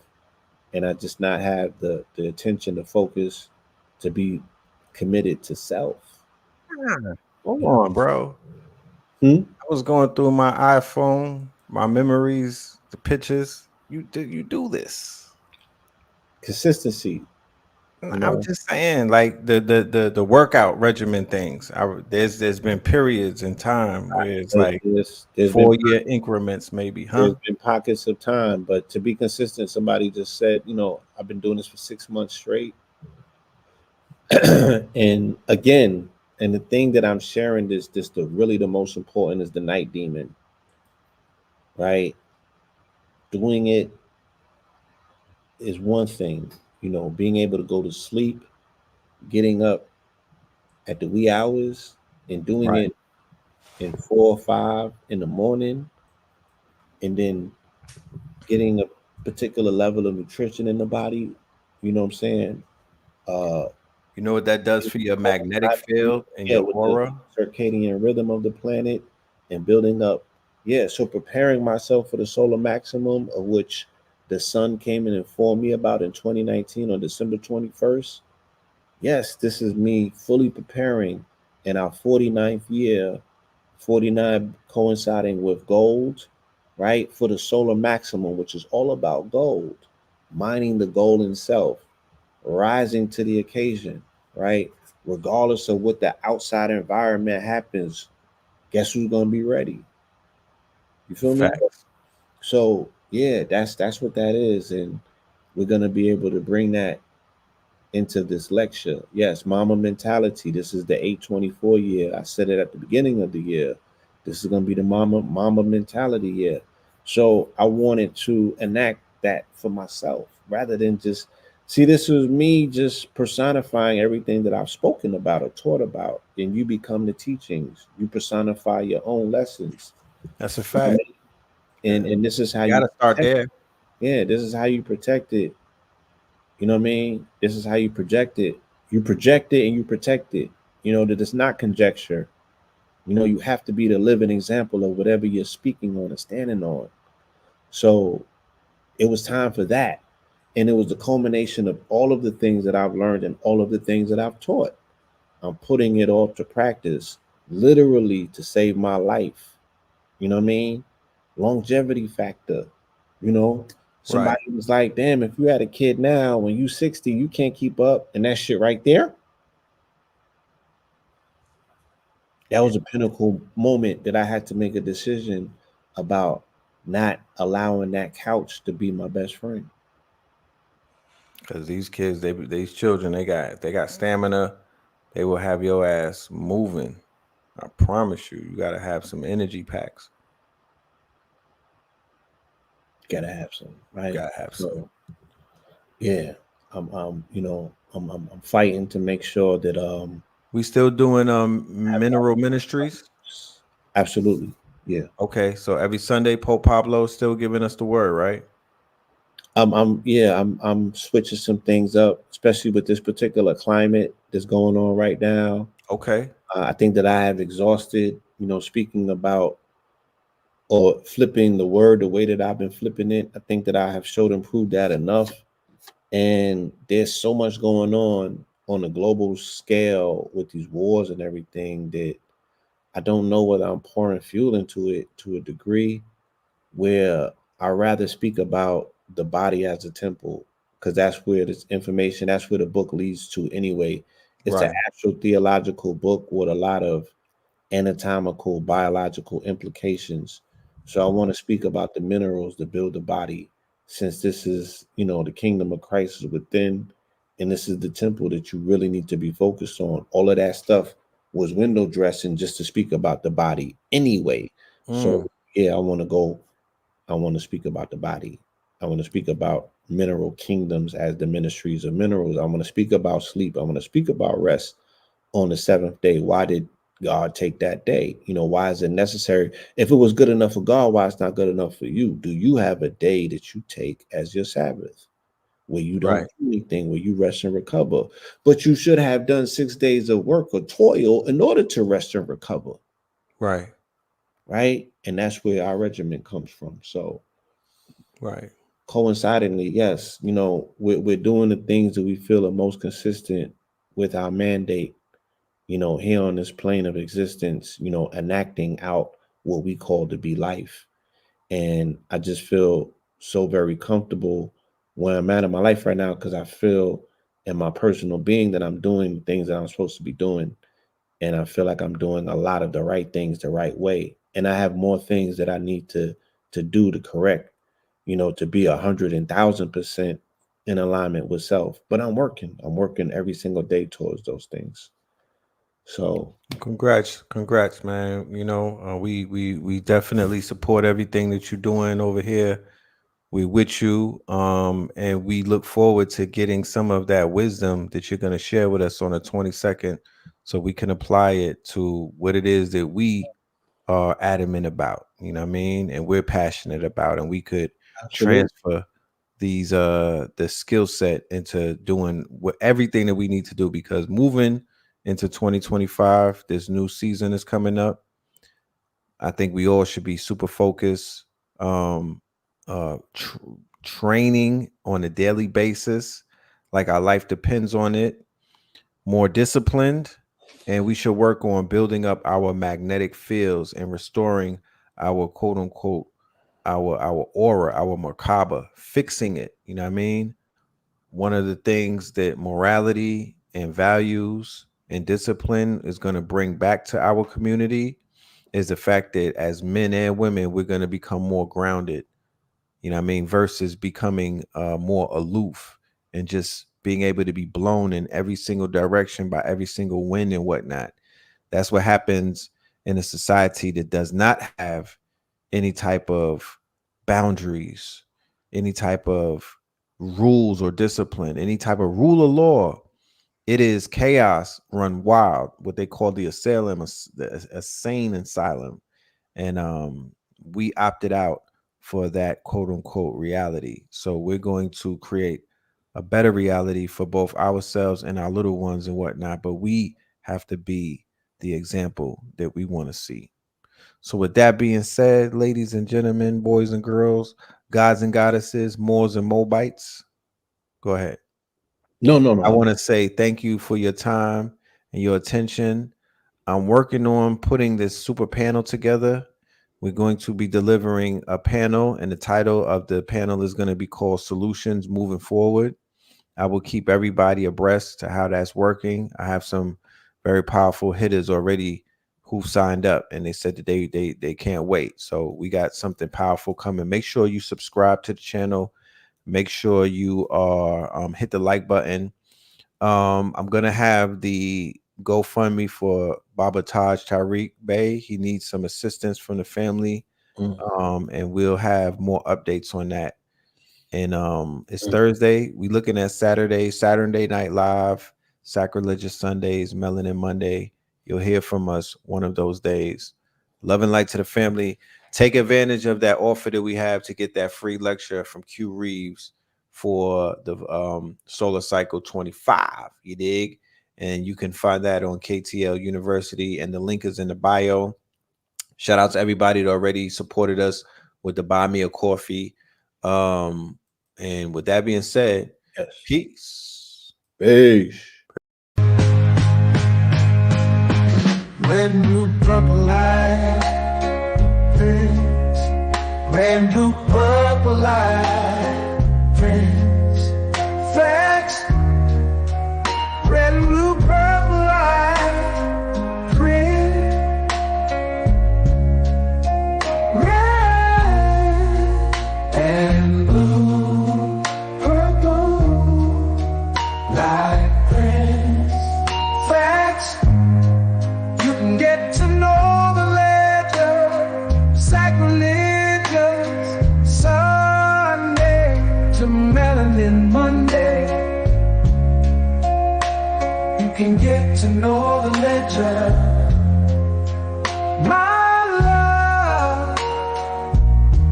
Just open your third eye on Thursday. All the food, the art, clothes, the Vatican's getting exposed fast. We put the show on the road. You better stay on your toes. I was till the land, focused on the ego. Then I opened my heart, let go of the ego. Grand after grand, we're stacking up these C notes. Facts, facts, yeah. We gon' put this shit on our backs.